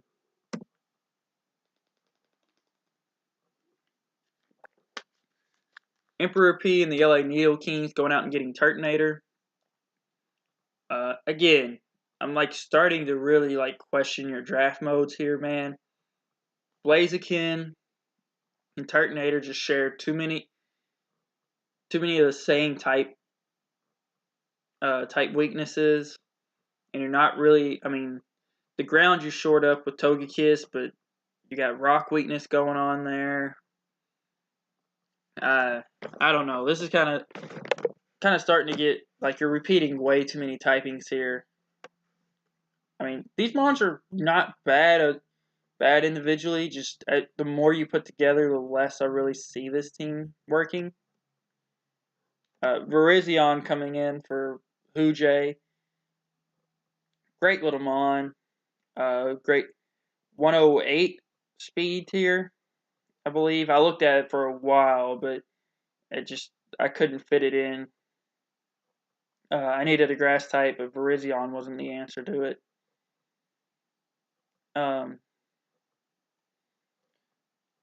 Kind of pairs well with Jirachi. Kind of really pairs well with Incineroar. Nice little Firewater Grass core. Pairs well with Zapdos. Takes out all of Zapdos' weaknesses. So pretty solid little thing there. I go out. I get Flapple next as my grass type. Fills out my Firewater Grass core with Urshifu, Chandelure, and Flapple. I get a Dragon type, which is always key in draft. And not a bad Dragon type either. So really excited about that pickup. Logan Launchers and Bryce Krispies goes out and gets Sandslash. Sandslash, good under webs. Fits this team really well. Gives you a rocker. Something to help set hazards with Roserade. Non-webs hazards with Roserade there. I'm sure it gets spikes as well. Let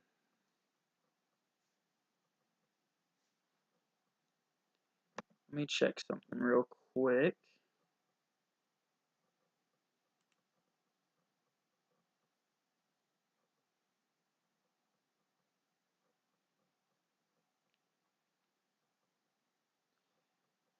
Just looking at making sure my stream is good. Kind of glitched out on my phone for a minute, but I guess it was just my phone.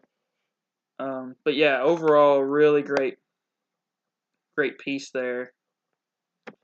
Next up, we get Mr. Marshadow getting Rabombi. Little quick fairy there. Rounds out your fairy dragon steel core, all in the same tier. Bunch of solid mons. I think it's another sticky web user actually. Great mon to use. Really excited to see what you do with it. Not Yogi, surprising everybody and getting Eldegoss. I'm not sure why the most offensive player went after Eldegoss. I don't know if there's something about Eldegoss that I don't know. But I don't know. You'll have to explain that one to me, Yogi. Next up, we see Barrett getting Hydreigon, starting to get back into the mode of pieces that fit together here. Hydreigon helps out Spectre with its dark weakness, helps out more than most of the others. Absorbs the fire hit, helps with the fire type moves for Ferrothorn. Gives you a dragon type, gives you a really good strong dragon type there, for that matter. Chronos going out and getting Beware, good normal fighting type. Really helps with your ghost weakness. Really helps with your dark weakness. Probably one of the better picks of this round so far.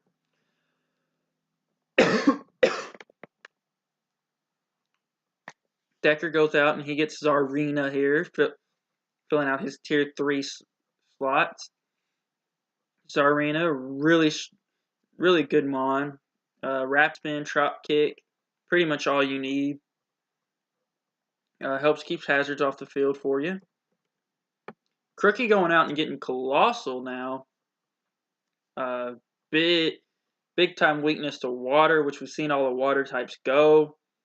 But if you run a Sash and you get Steam Engine up, that actually could be scary for most teams. Especially if you find some way to set up Sunny Day and start solar beaming these water types. Not to give you any wink, nudge, nudge hints here. But Colossal is a very strong mon to use and it's very niche, but it does give you another rocker to help take the pressure off Cobalion. Does give you a fire type there too. So this team's looking very scary as well. Lunatic going out and getting Silvally. Probably the best mon for what you're trying to do here with the whole turn thing.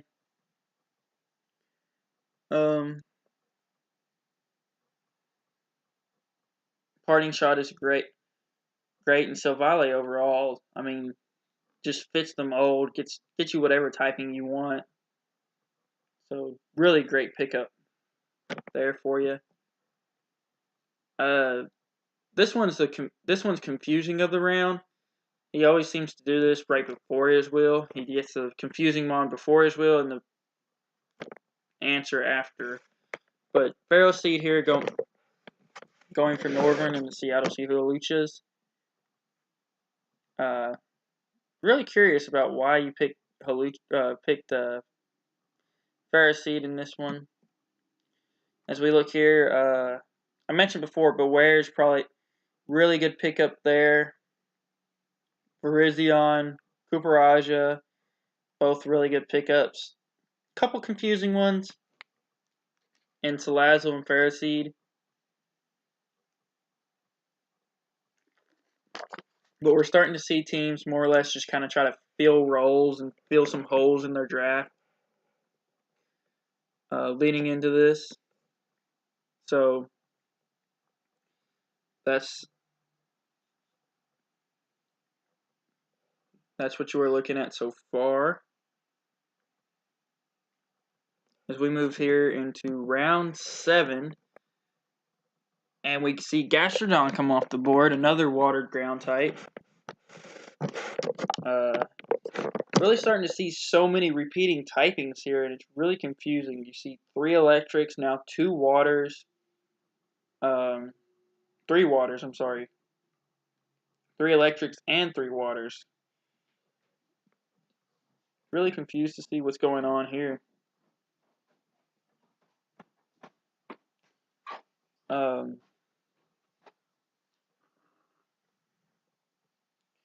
As we move on into Cody Cow, picking up wrong way. This is Lunatic picking up Cloyster here. The ice typing really helps you here, but again, I feel like you're trying too hard to draft into this. Got to be rotating kind of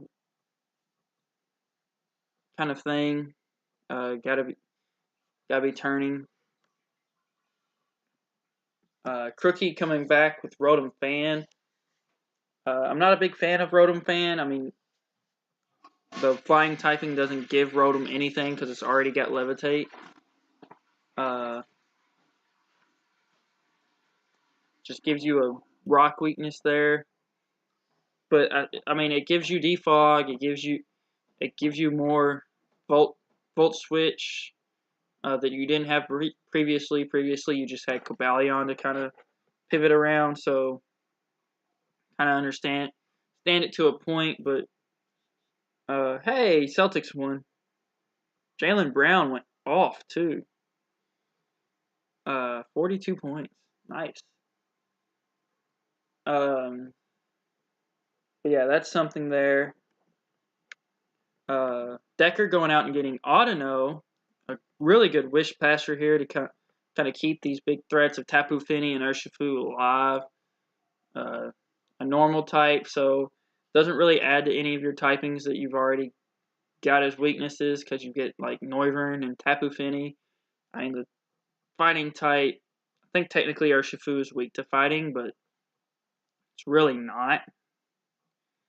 But Steelix is, and Audino is, but you're not really repeating typings a lot here, so Audino, really good pickup for Decker, really starting to fill out his team here. And finally, we see a Weather War getting ready to brew as Kronos picks up Gigalith to pair with that Excadrill. You knew it was coming. I even told him he needed to do it as he had the free slot there for just waiting for it. But Gigalith,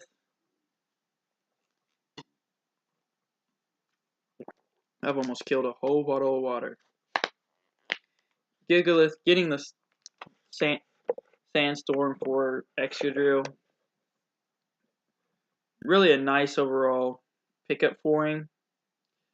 Gives him the rock type too. So we'll kind of see where he goes from here. But so far, a really good setup for Kronos.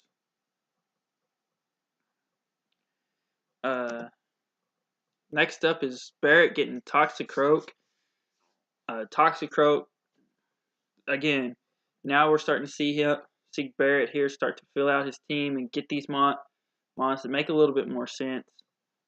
Toxicroak's really only weak point being the psychic types that Spectrier and Hydreigon really take well. Gives you a poison type, gives you a fighting type for certain things. Gives you a fighting type for the normal types that might be there to try to stop Spectrier. Now we're starting to see some real mons go out. Not Yogi again with the surprising pick. Not too offensive a mon in Moltres. Moltres is being run a little bit more bulky now that it gets the heavy duty boost to kind of help with its immense rock weakness. So I'm really impressed to see where this goes from here, as he's actually building. He went very offensive to start, but he's actually building really well. Mr. Marchetto going out and getting Scolipede, a speed boosting baton passing threat. Gives you an extra bug type that I don't feel like you really need there. But Scolipede as a whole is a strong mon. Gives you Swords Dance, gives you a poison type for it gives you toxic spikes. Does again, like I said, give you speed boost and baton pass. So really solid mon there for Marshadow. The Logan launcher's getting Hitmonchan as another spinner. His second spinner in back-to-back picks. Not that his team really needs it, but it does help keep hazards off the field for things like Galvantula to come in and Darmanitan to come in a little bit more freely. Fighting type is always a good type to have. Hitmons are very, very good mons to have on your team in general. I get Slurpuff here, Fairy type. Fairy type Slurpuff, most known for Sticky Webs and Belly Drum. Gives me Sticky Webs. That's our third team. Fourth team with Sticky Webs. Third team with Sticky Webs. So a lot of webs going around to help out some of these guys. Sticky Webs pairing well with Urshifu. Pairing well with Chandelure. Pairing well with Flapple. Gives me and Slurpuff, no slouch either. Gets a lot of great coverage moves there. So really good pick in my personal opinion. Not that I picked it or anything. Hujay getting Regidraco, another mon that I'm excited to see used for the first time. Kind of stuck in Tier 3 to kind of figure out where it needs to go. Massive attack stat. Really lacks in everything else, but that attack stat is huge. Just absolutely ginormous. 200 base attack. Really strong mon there for Hujay. Next up is the LA Nidokings grabbing Noctowl. Really don't see where this fits in. This team's starting to get more and more weird. The more and more I try to look at it, I can't really place it. So really weird little combination here. Getting the Noctowl. I'm not going to say too much else about it because, every coach drafts differently. So not every coach is going to see the same things I do, but to me, this is just like the weirdest pick so far in the draft, and probably in the whole draft, thinking ahead.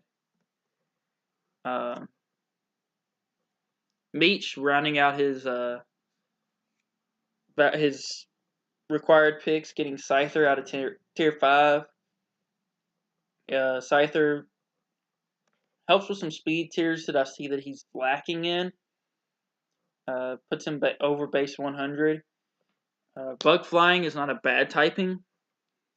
4 times weak to rocks, so 4 times weak to Stealth Rocks, but Stealth Rocks are not something that you're really worried about here. So overall, a good pickup. Get you Swords Dance Sweeper. Primer goes out and gets rocks now with Draudigon. Helps to establish some hazards. This mon is most known for hazards. I'm really about to choke. I've talked way too much.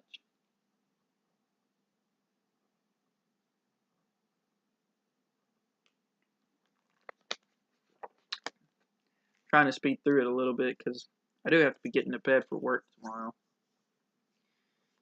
But Primer, Draudigon, really good pickup here. Kind of completes the Fairy Dragon Steel Core. Lesser on the Dragon, average on the Steel, but really good Fairy in that sense. Cody Cow getting Mienshao. Really good turner there. Got a bunch of really good turn going on here. With Mienshao, Decidueye, Rotom Wash, Victini, and Tornadus. Another Regenerator Mon, so that's really big for draft leagues. It's just continuing to regain health that way. And the Victoria Vespiquens continuing to skip out on that tier 1 pick. Very obviously sold on what he's getting. And getting Heracross here. Heracross does a little bit for you. Not too big on helping you with that ground weakness that you accumulated in the last 2 picks. But overall, not a bad pickup.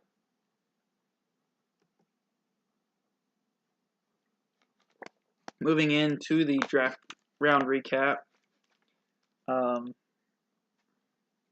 Really some things that I noticed. The Toxicroak was big. The Gigalith was big. The fact that you got Gigalith this late. Noctowl's surprising there. I'm really curious to see what happens with that pick there. As we move on into round 8, comes back from Heracross with Rhyperior, another ground weak Mon. I'm sorry, but I really am not seeing what you're trying to do here.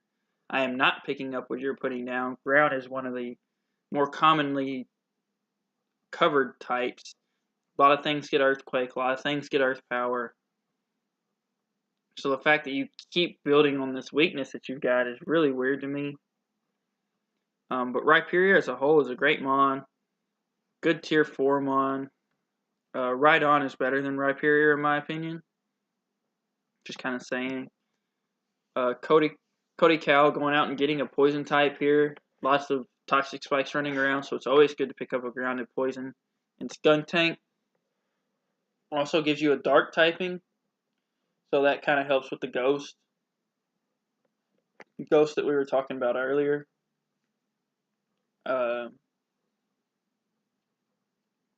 Skuntank most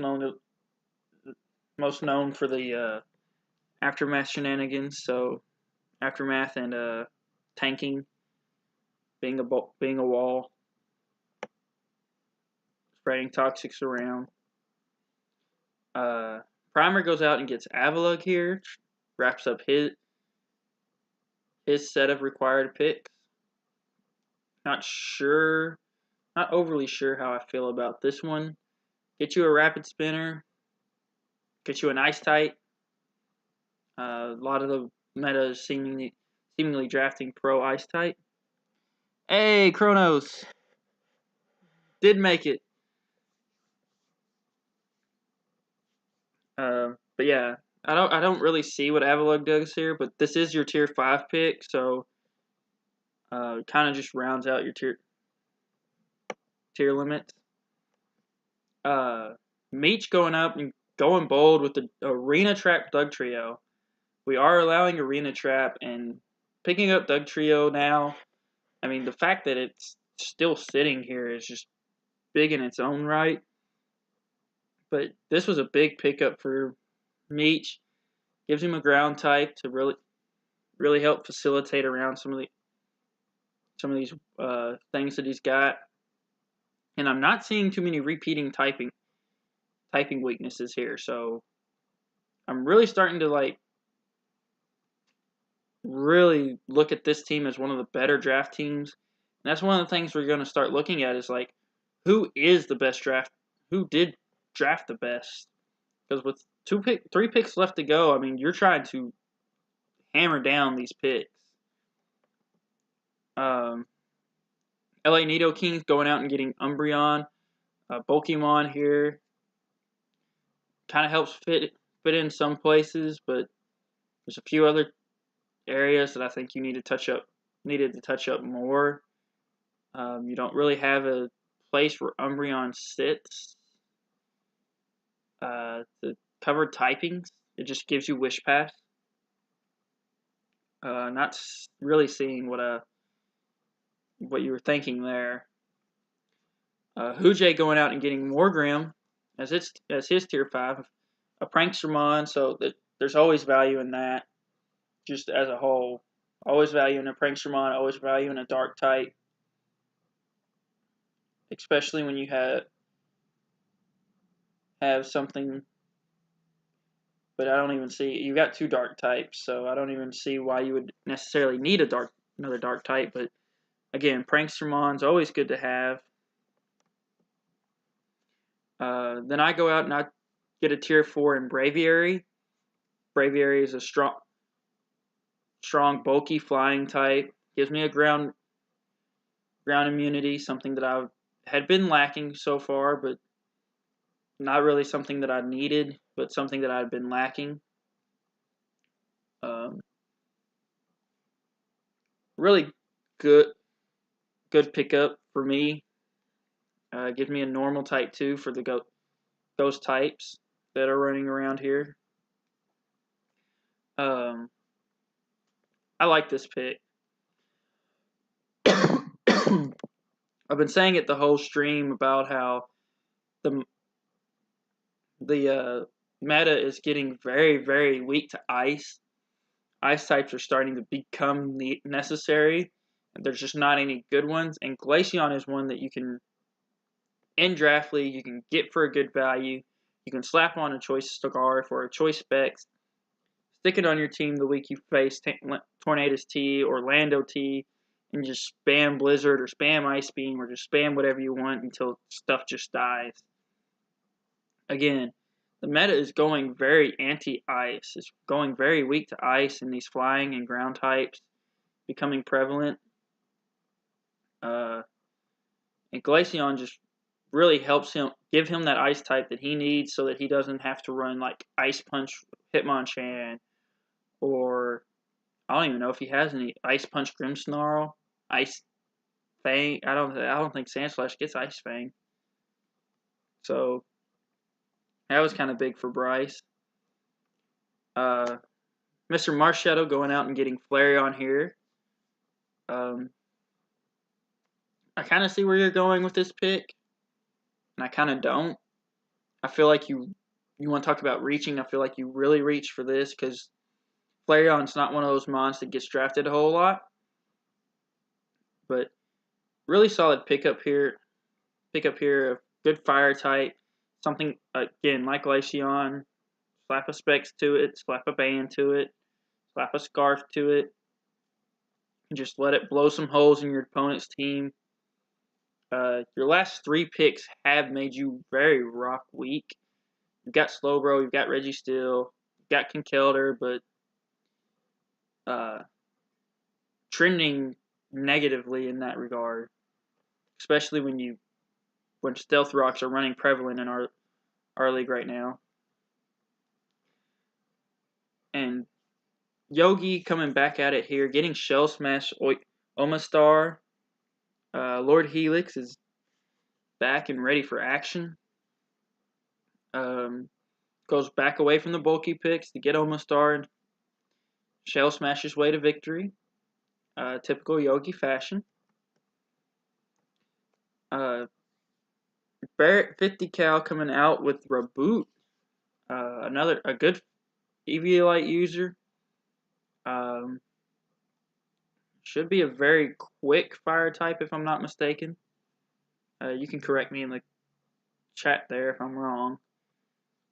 But the precursor evolution to Cinderace, who I think we ended up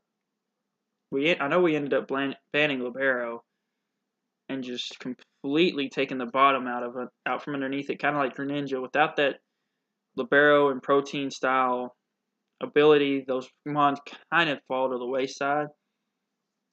Gets good coverage. Doesn't get Pyro Ball. That's an evolution move. So next up is Kronos getting Magmortar here. Magmortar, big boy, big cannon boy. Watch out for the fire blast. Probably just gonna slap a Specs to it and fire blast away. Really helps with your team there. Really helps cover up some weaknesses. Not really seeing any bad parts of this draft yet, so that's always a good part. Decker going out and getting Kadabra, a poor man's Alakazam. Uh, I guess you just barely missed your mascot, Decker. Uh, Psychic types are always a good typing to have in this league. You've got probably the best Dark type, if not, I'd say the best Dark type, and I've got Weavile. But you've got the best Dark type, so you don't have to worry about Dark types as much. So getting Kadabra, getting the EVL user, it's just a glass cannon. I mean, that's the only big problem with it. Just like its evolution, it's a glass cannon, just not as good of a glass cannon. A little bit bulkier, but one knockoff still OHKOs it. Crookie going out and getting Curslax. That's always a scary little thought here. Snorlax running rampant. Belly Drum, Curslax. Belly Drum Rest. I mean, there's multiple sets you could really run. We're getting to that. We're getting to the drops and all that later, Chronos. Don't jump ahead of me here.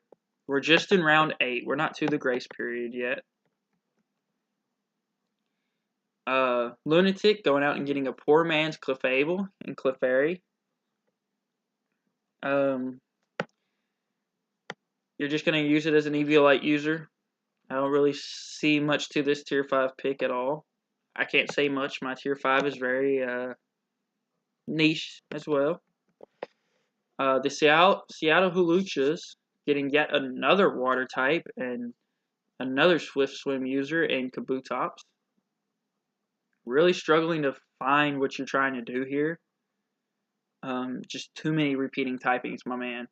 Stay away from those repeating typings. And you've got 1, 2, 3, 4 water types. And I get Gastrodon really doesn't count as a water type because it removes the ground weakness, but still, this is starting to look ugly. As we move into the draft round recap, I'm going to be honest, this round was kind of like, man, Glaceon's probably the biggest standout pick of this round. Mag Cannon, pretty solid pickup. Always a good pickup. Drug Trio, Arena Trap Drug Trio this late is really good, but we're seeing a lot of Mons that are just kind of like filler pieces going. And there still seems to be a lot of holes to me looking through this. As we move into round 9, we see the Seattle Huluchas. At this point, that Noivern had been dropped. This was the one team that we had dropped. The coach, he had been skipped too many times. So this coach is kind of just filling points, and he's going to go back and fix the draft later. We're all granted a 24-hour grace period with unlimited swaps. And so he's going to go back. He's going to try to fix up the team the way he likes it better. But right now he picked up Quillfish. Again, repeating typings are bad. Bad. Stay away from repeating typings.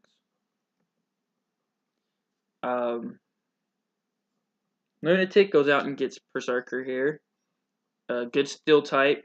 Something you needed. You did need this steel type coming into this.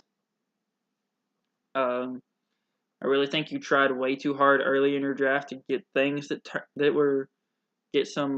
get turn and get movement. And so I think you're paying for it now with things like Berserker and Clefairy. Crookie going out and getting Zarude, another new addition to the Pokédex this season. Really curious to see what happens here. Zarude is a very strong mon, but it is very weak to ice. Which is something that you didn't want to add.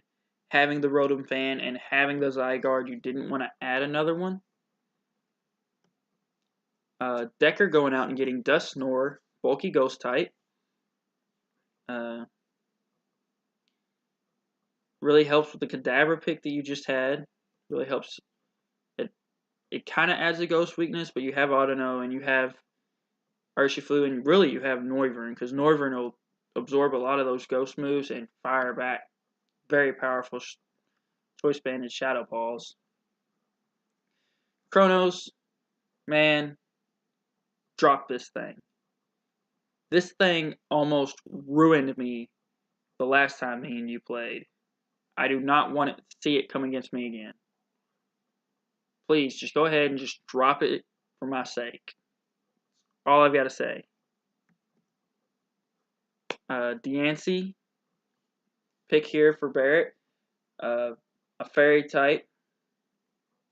Really helps round out the Fairy Dragon Steel Core. That's really powerful, honestly, if we look at it. Probably the best Fairy Dragon Steel Core in the draft this season. Gives you the rock type, gives you another rocker. Not really scared of anything because you got Toxicroak there for coverage. You've got Hydreigon there for coverage. So really not a bad pickup. Probably the best pickup of your team. Yogi going in and getting Raichu. Fake out. Fake out Thunder. You got a Rain team running around, so Thunder get Electric type. Before the Rain team takes them all. Mr. Marshadow getting Tangela here, rounding out his availability of picks, his required picks. Really good pickup here. Really solid Mon. I can't remember if Tangela gets Regenerator or not. I think it does, but it's a good Eviolite user nonetheless. Bryce Crispy's getting Lycanroc Day. The worst of the 3 Lycanrocs in my opinion. You do get Sand Force, I think. You get something. The ability is okay. Just not the coverage is not the greatest, and it just doesn't. Pure Rock doesn't really work well there. It really needs Excel Rock to be good. We go back-to-back doggos as I pick up Manectric here as a tier 4 to finish off my 400 free points. Fun fact, I later dropped the Manectric, but Manectric really just brought me a speed tier slot at that point. Hoojae goes out and gets Vileplume. Screw you, Strength Sap. Just saying that now. A good grass type here to pair. You do kind of repeat that grass typing, but all in all, not bad. Nah, Big Mama not going to give me love this season, Kronos. Big Mama, you're dropping Big Mama before you get there. The LA Nido-Kings going out and getting Electivire. This Mon. I looked at this Mon really hard and almost picked it right when I picked the Manectric pick. But it gives you Motor Drive, which is a good ability to have. You switch it in on an incoming Electric type. You do have quite a few Mons weak to Electric types, so that kind of helps build that. As Mons are trying to force you in, as you force in an Electric type, you scare these teams into actually attacking with the Electric moves. Meech going out and getting Xatu. Kind of an interesting pick to me. Psychic Flying is a solid typing there.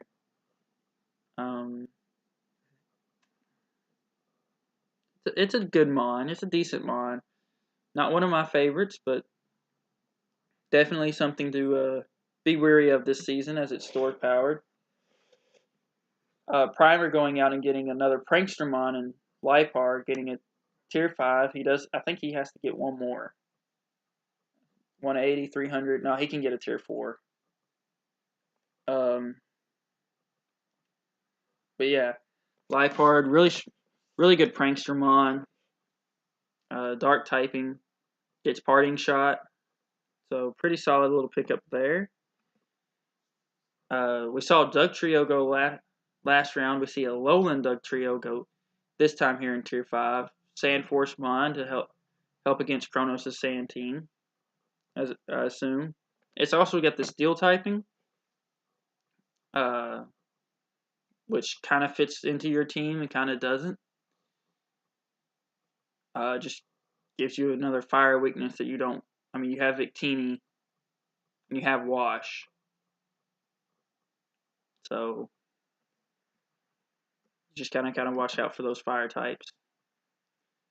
And here's another one with a lagging picture, as there it comes up, as the Victoria Vespiquens gets Regice.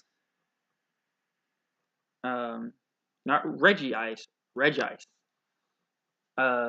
Again, I've been talking the whole stream.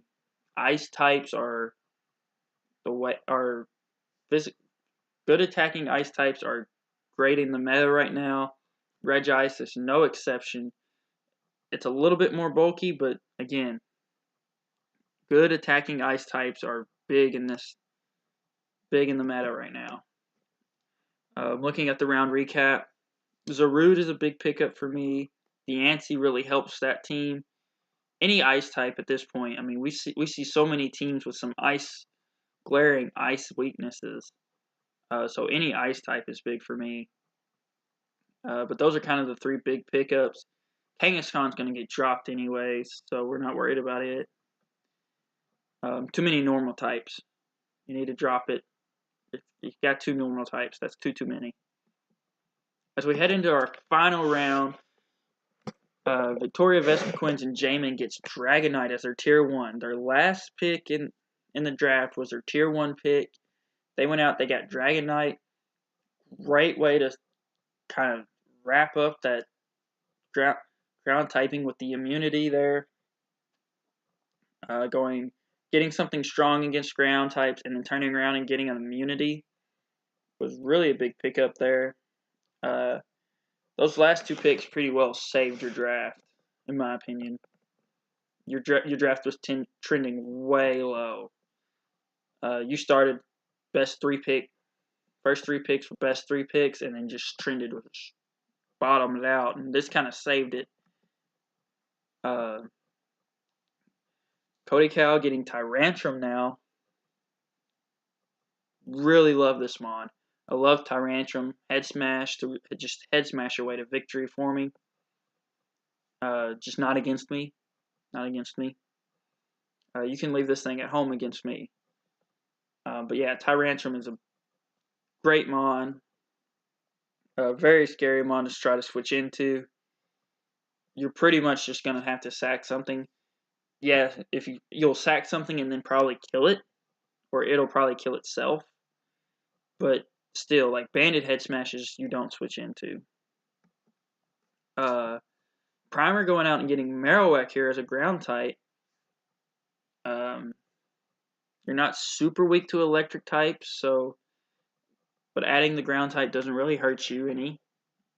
So that I see. So, not a bad pickup for you. Does a lot of damage with the thick club. Kind of on the slow side, but speed tiers, you should be fine.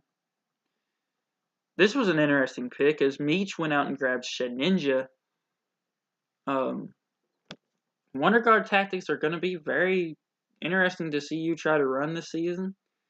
I know you had to pick up a Tier 5, and this is probably like a gimmick pick. But hey, I like to see it try to do some work.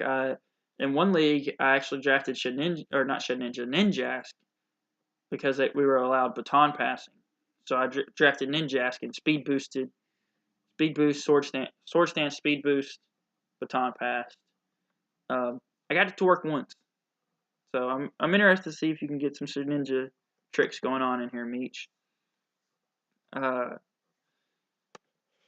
Emperor P going out and getting Espeon now. Again, this team feels very, very mixed, very unput together. A lot of good mons, just a lot of repeating typings that aren't necessary. Hujay goes out and gets Credilli.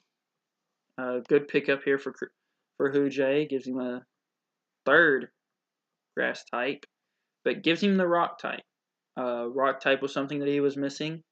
Gives him a rocker. I know I say that repeating typings are bad, but in this case, the rock type kind of takes away a lot of the grass weaknesses and fire and flying and fire and ice. So drafting Credilli is not a bad pick, in my opinion. I reach out, I grab Clawitzer. I had a bit of a ground weakness that I had formed, and I wanted to patch it up with my last pick here. Got me another water type. Some more priority. This isn't a mon that I see coming a whole lot. I end up dropping it. But this isn't a mon that I would have seen coming a whole lot anyways. Very niche. Rice Krispies, we let him hold off and save all his points until the end, and he grabbed Laddie Ice. Again, Soul Dew is allowed. This was very, very bad for us to let him get this. I'm really scared to play this Laddie Ice now. Both Laddies are going to be very scary with that Soul Dew attached to them. Moss Deep Metagross and Coach and Mr. Marshadow went out and got Spirit Tomb. Only weakness being fairy types, something that you cover pretty well throughout your draft. Flygon and Conkeldurr, I think, are your only other weaknesses, and you still have Registeel and Scolipede. So, not a bad pickup there. Gives you Spin Block. Spin Blocker gives you Ghost type for any incoming fighting types. We let this man go full offensive. He gets Pangoro here. He's going to slap a ban to this thing. We're all going to just regret the decision we made of letting Yogi draft this team. I'm telling you right now. Barrett goes out and gets Swoobat, trying to fill out some points here. Psychic Flying type, not too bad. Poor man's Crobat. It's not that bad. Kronos here goes out and gets Meowstic. Prankster is always a good move to have. You get both Meowstics, so not only do you get Prankster, you get Competitive, which Competitive can come in handy really, really easily. So, round out your team pretty solidly with that Psychic typing there. Decker goes out and gets the other Nido. He saved the other Nido does go. Nidos are one of the ones, as I said earlier, Nidos are some of the mons that you need to take, all the drafts need to leave with. Like, you shouldn't leave a Nido on the table unless it's like a tier 1 for some reason. But like, as long as it's tier 2 or tier 3, you should always draft your Nidos. Another grass type going here for Crookie as he gets Trevenant. This is kind of bad in my opinion, and you do get this kind of fixed. And I'll discuss what I think about this in the draft grades. Lunatic goes out and gets a Alolan Persian now. Parting Shot user, Dark type, really helps fill out this team a little bit. I feel like this team's missing a little bit here. And then the Seattle Seahawks go out and get Golurk. But like I said, he's gonna Alter Northern got replaced here already, so Stall really just was trying to fill out the draft so we could finish the draft, and then he's gonna fix his team. As far as this last round, I mean, Dragonite, Latias, Nidoking, all waiting until the end to go. Specialty picks, Meowstic for Kronos is a really good pickup. Pangoro is a really good pickup. Spirit Tomb is a really good pickup. Most of these are just kind of average picks. Tyrantrum is a really big pickup. And as we switch over into the draft grades, we're going to go by how you drafted. Stall here. I don't really like your team. And I don't really like your team because when I talked about Tapu Koko and what I thought about Tapu Koko, I said that Tapu Koko is one of those mons that when it gets to you and you're outside the top 5 picks, you drop your whole draft plan to redraft around Tapu Koko. Koko should always go at least 1 through 5. And you had it on your team. I mean, you just take Tapu Koko, you take Pelipper, and you take Ludicolo. You scrap the rest of everything else and just fix the draft from there. And I really, truly felt like you could have done something a lot better. Celesteela being there was really surprising to me. I feel like Celesteela is another one of those mons that you should be drafting every season. It's a great, great steel type. And then you go out and you add a whole bunch of steel types. Bronzong, I get it gets levitate. I get Celesteela is a flying type, so ground types aren't a big deal to you. But like, there's just so many repeating typings, so many things that I feel like should have been done differently. And again, you had the Tapu Koko. Take the Tapu Koko and run with it.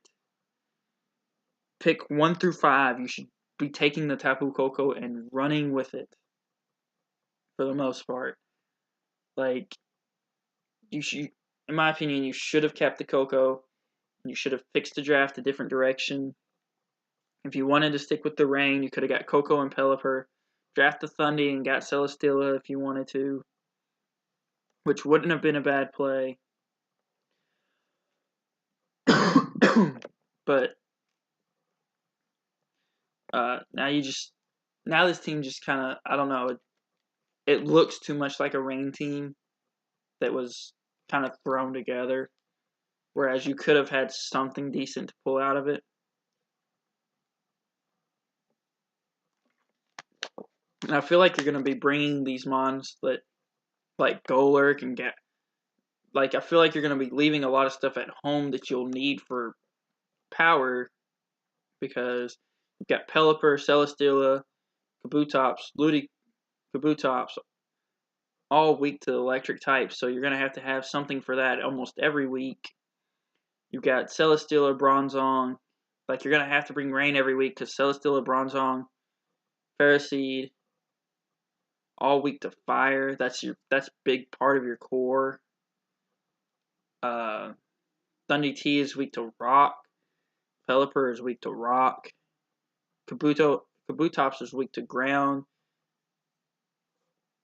Gastrodon and Kabutops are weak to grass types. Quillfish is stuck somewhere in the middle. I mean, there's just so many like repeating typings that are weak. You're weak to this type, and this got too many mons weak to the same type, to similar typings. I guess the only type you're not really weak to is fairy. I got poison. I mean, you're too weak to too many common types for me. Bryce Crispies went in. He added his grades in here for me too. He went a little bit lenient on you. I gave you a B minus. He gave you a B. I wish he was in call to give you his logic. But moving on to Lunatic, I gave you a B plus. You fixed your draft really well. There's a lot of changes here. For those that aren't paying attention, we gave everybody a 24-hour grace period to make as many changes as you wanted to. I forget who you had, but you picked up Mew. You picked up Mawile. You picked up Thwackey. So I feel like you picked up a lot of good things, but I mean, you're looking at this team. Dragapult, Mew, and are weak to the dark and ghost. And you don't have a normal type for the ghost types. Your dark answer is Mawile. Can be good, can be bad. Thwackey, Crobat, and Dragapult are weak to Ice. More repeating weaknesses here. I mean, you've got the Rotom Heat. If they don't click Freeze Dry, you've got Swampert, but one Freeze Dry. Again, I feel like the Mawile is your answer there, and Mawile is meant to be offensive, not defensive, and that's two typings right there that you need. The Mawile is the definitive answer. Rotom Heat, Crobat, both weak to Rock. Low in Persian, Mawile. I guess Mawile's not. Low in Persian, forms of Savala. Weak to Fighting, which you got the Dragapult for that, but then you turn around and get hit with an Ice Punch. Like, Bryce gave you an A, and I can kind of see why, but I feel like you've got way too much repeating typing, bad typings there. Those of you that are watching, you're more than welcome to give your typings on each team too, or give your grades for each team too. But I just don't see this being an A team, maybe an A minus. But really, I feel like this is a B plus team. By no means is my grades how I think they are going to be power ranked. If I had to say so, there's a couple teams on here that I gave A minuses to that I feel like are actually going to be the better team in the power rankings and actually better based on player. This is all just based off of the draft itself. Crookie here. I gave you a B plus. Bryce gave you an A. Crookie. So there was an issue with the dock, and nobody really caught it. But Crookie ended up with 4 tier 2s, which put him over limit with Cobalion, Zarude, Weezing, and Alakazam. So he had to make a lot of changes and get back into the right standing here. But again, you get Zygarde 50%. You get Zarude. You get Rotom Fan. You get Roselia, all weak to Ice types. So Zygarde being 4 times weak. And your answer is what? Carco? Carco's not a very solid answer as it's a little bit on the weaker side. I guess Thick Fat Snorlax? Best answer. And don't tell me Cobalion, because whereas if Cobalion is your answer here, then what's your answer to Dark types? What's your answer to for Alakazam? I mean, Cobalion can't switch into everything. Poison types for Weezing and Zarude. I mean, that's kind of where I'm getting at here. Like, I see more. The more I look at this team, the more I kind of find some repeating typings. Vaporeon's weak to Freeze Dry. So, that's just kind of where I'm at for this team. Decker, I gave an A minus. If I had to power rank these, Decker would be 1, just because I know that Decker is a really, really good battler. Bryce was a little bit more lenient. He gave you an A. I did give you an A minus. Most of the reason why I gave you an A minus is you have Urshifu single and you have Noivern, and for weak to Fairy, and your answer's Nidoking. Yeah, you have Steelix, but again, I don't feel like Steelix really fits into an every week mon that you need to be bringing every week. Nidoking has the coverage, but some weeks you're going to want Nidoking as not running a poison move, and other weeks you are.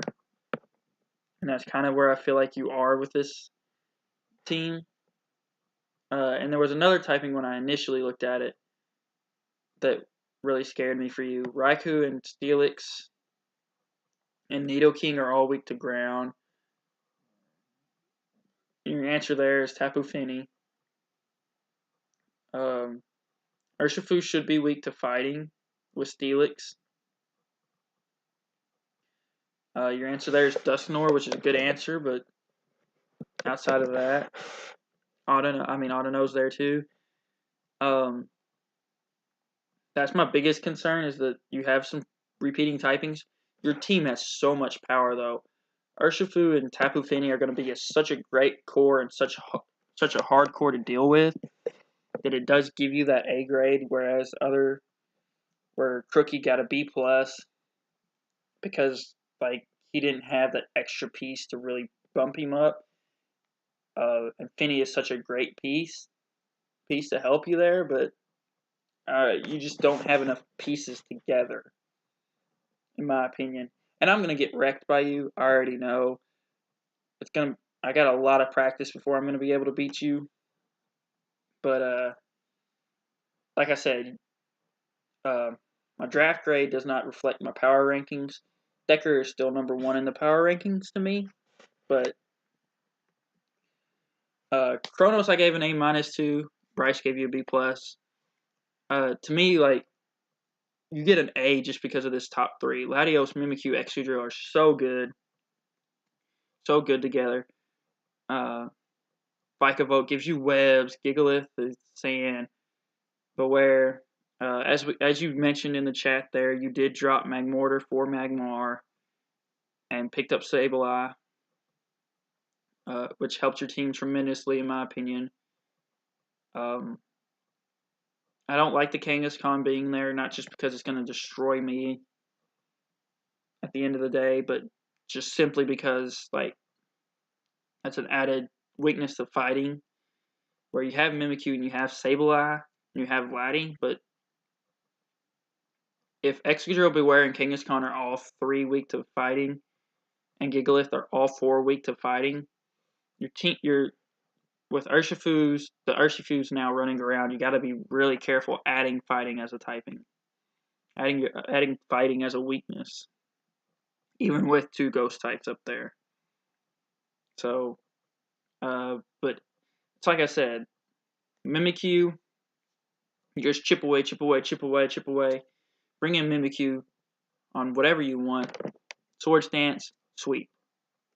Sweep with Shadow Sneak.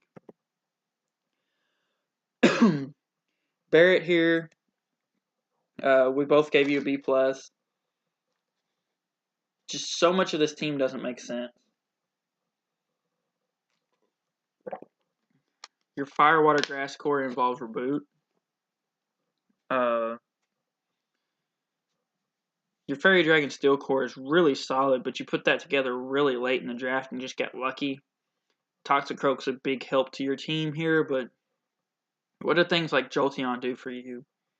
What does Spectre and Blissey, as we discussed, Blissey is kind of Spectre's counter, so if you're drafting around Spectre, you want Blissey on your team, but what does Swoobat give you? What does Reboot give you? What does Jolteon give you that you can't get elsewhere from this team? So I would definitely look to try to like move a little bit. It's still a great team. Like all these teams are really, really great. I don't like the team comp here. It seems very awkward to me. This is my first A. I gave 2 A's. Most everything got an A minus. I gave 2 A's. This is my first one. I gave Yogi an A here. He's just gonna punch holes in everything.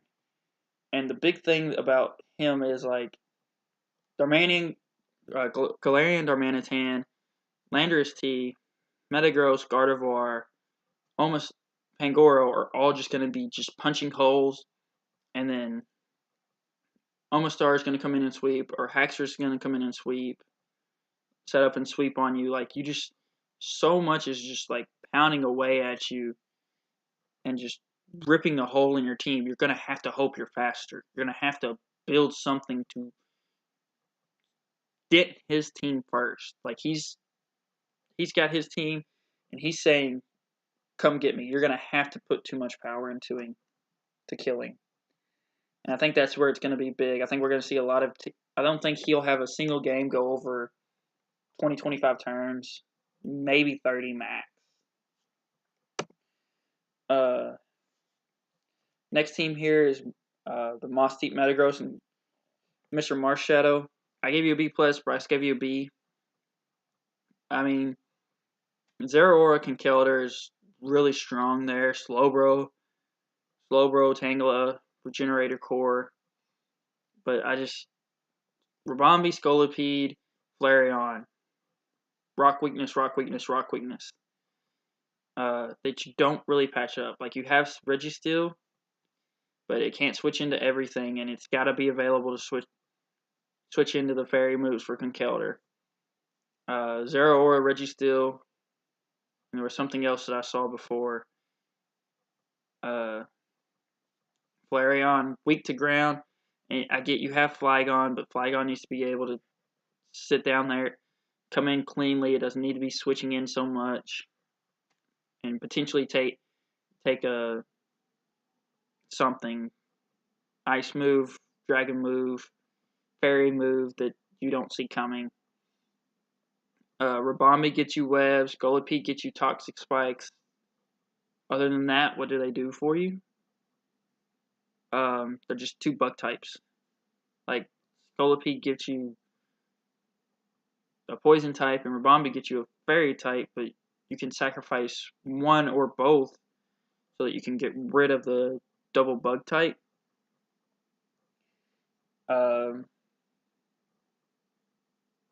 Just to me, there was just so much to this team.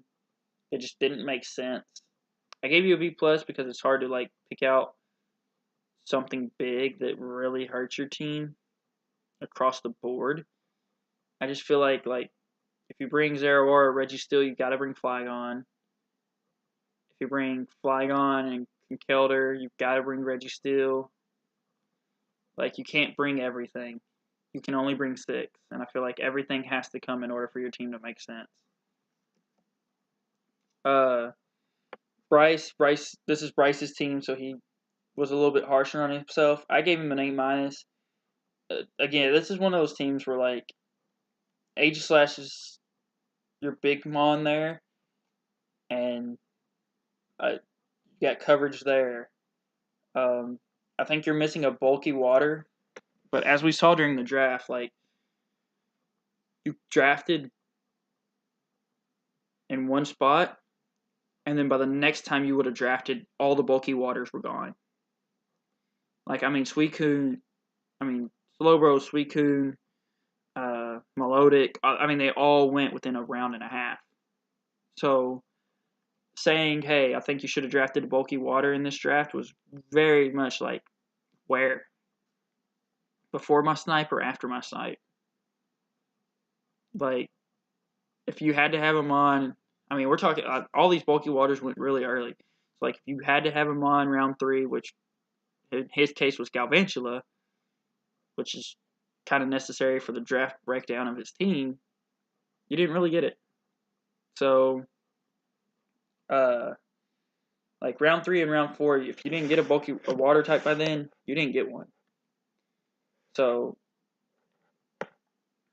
that's kind of like the biggest thing, is that you kind of need a water type, but you kind of don't, because you really cover the rest of it really well. So, and then Latios down there with the Soldew is so good. I'm so upset you got that so late.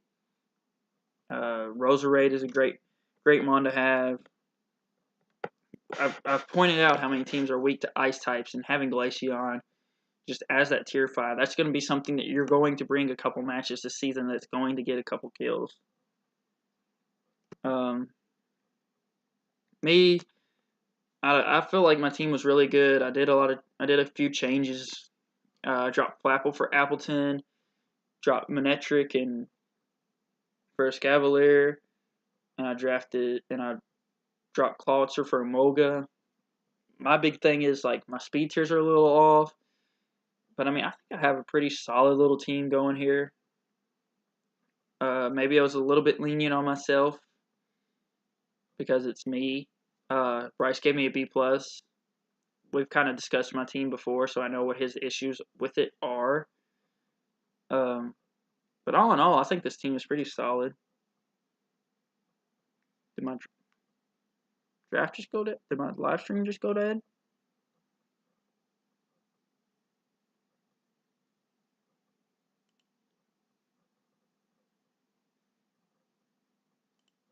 Stream is healthy.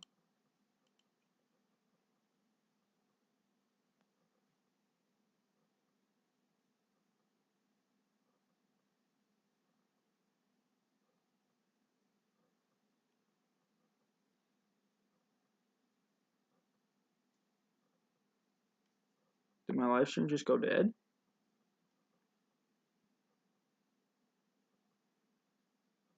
It's back. It went dead on my screen. It's weird. But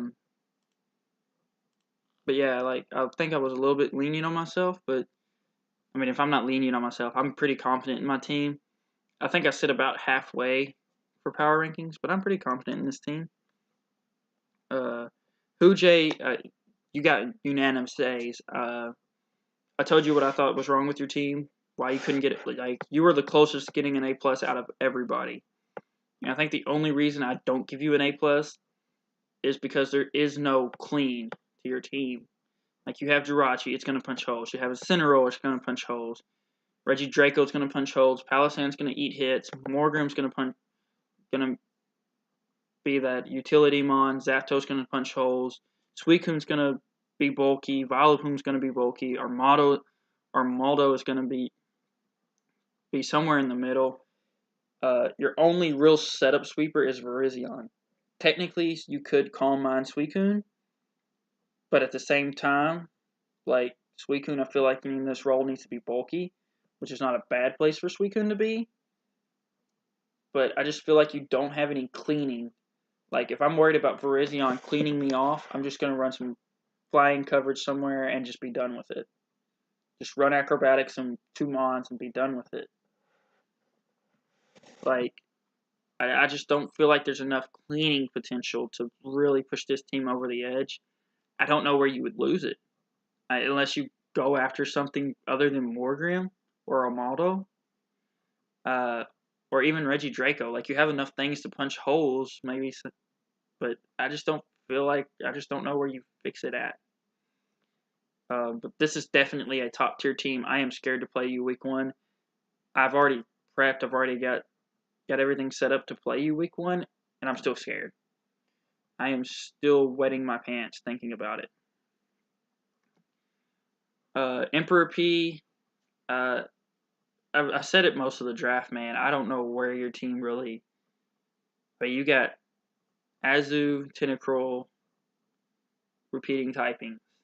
Togekiss is another electric weakness. Noctowl's another electric weakness. You get Electivire, but what else do you have? Blaziken, Turtonator, Noctowl, Togekiss, all weak to rock. Like, you did a good job covering Cortana's weaknesses, but what about the rest of your team?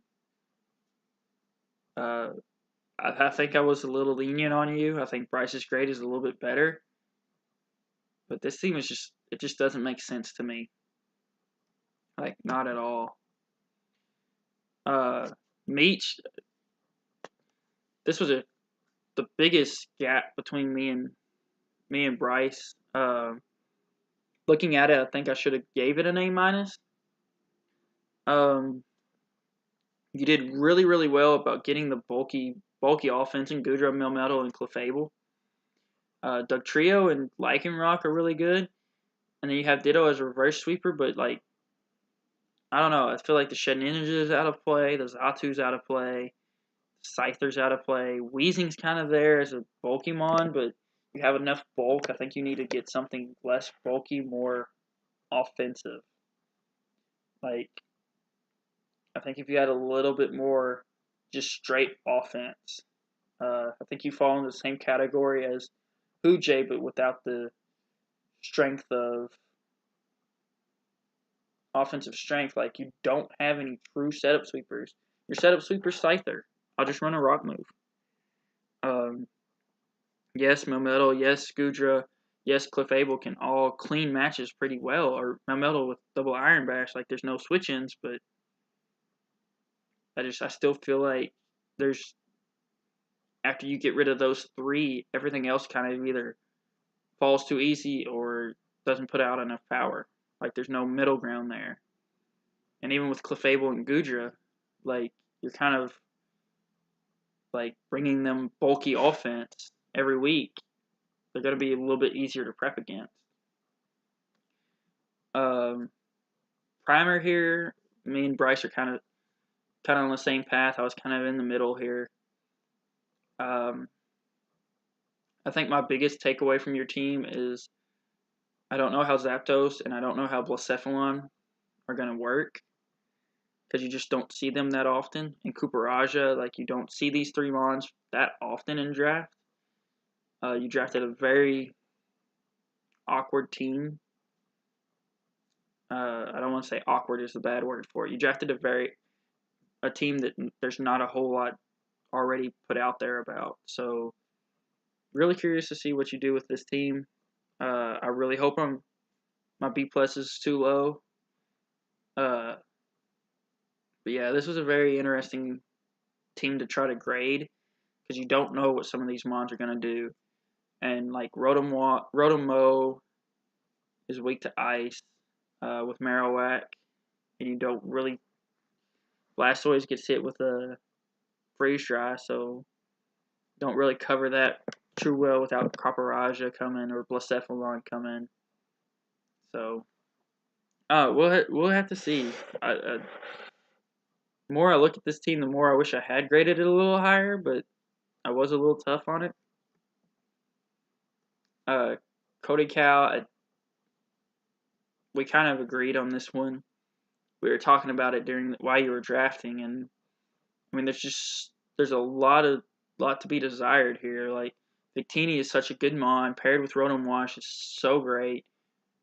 I don't feel like I know what Torn T does for you, other than just bulk. Cryogonal you do a good job of like Cryogonal spins away. Mienshao turns into a Victini. The Decidueye kind of covers Victini a little bit there. I kind of feel like there's not enough scary threats. Everything's just kind of there except for Victini and Tyrantrum. Like you just kind of gotta catch them in on the wrong spot, and then once you catch them, that's over. Like once one link in your chain of 6 mons is broken, you don't really have the pieces to really scare your opponent out. And I feel like with Hujay, I feel like even if I break that chain, it's gonna take me too much to break it, and with you, it's not. So that's why like comparing you to the team that I feel like is overall like second place right now. Like Decker's 1 because of how he plays, and Hujay's 2 because his draft and how he plays. I feel like once I break one of your chains, your team kind of crumbles, and there's not really a big of a threat for me to try to break that team. And finally, our last team here is Jamin with the Victoria Vespiquens.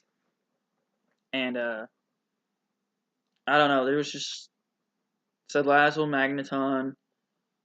I mean, you helped out by getting Dragonite and Regice, but I just don't think it's going to be enough. Salazzle, Magneton, and Rhyperior. I feel like you have to bring so many, like, the way your team works is, like, this mon has to come with, like, Volcanion has to come the same time Salazzle and Magneton come. Like, you can't, like, leave out Volcanion 1 week and be okay if you still bring Salazzle, Magneton, and Rhyperior. I think that's my biggest problem with your team. Is that mons are going to be grouped together and you're not going to be able to bring all 11 at once. Like, if you could bring all 11 at once, great. Team's awesome. But you can't do that. So as I wanted to wrap this up by shouting out the coaches that are on YouTube that are in the league. Obviously, you have me. Like, comment, and subscribe to all of these. All of their Twitch. That boy Meech, his Twitch is in there, but YouTube's, all their YouTubes are in there. But I do a lot of draft stuff. I'm trying to work in some Nuzlocks. Bryce Crispies does a lot of TCG. Hujay and Kronos play a lot of Nuzlocks and challenge videos.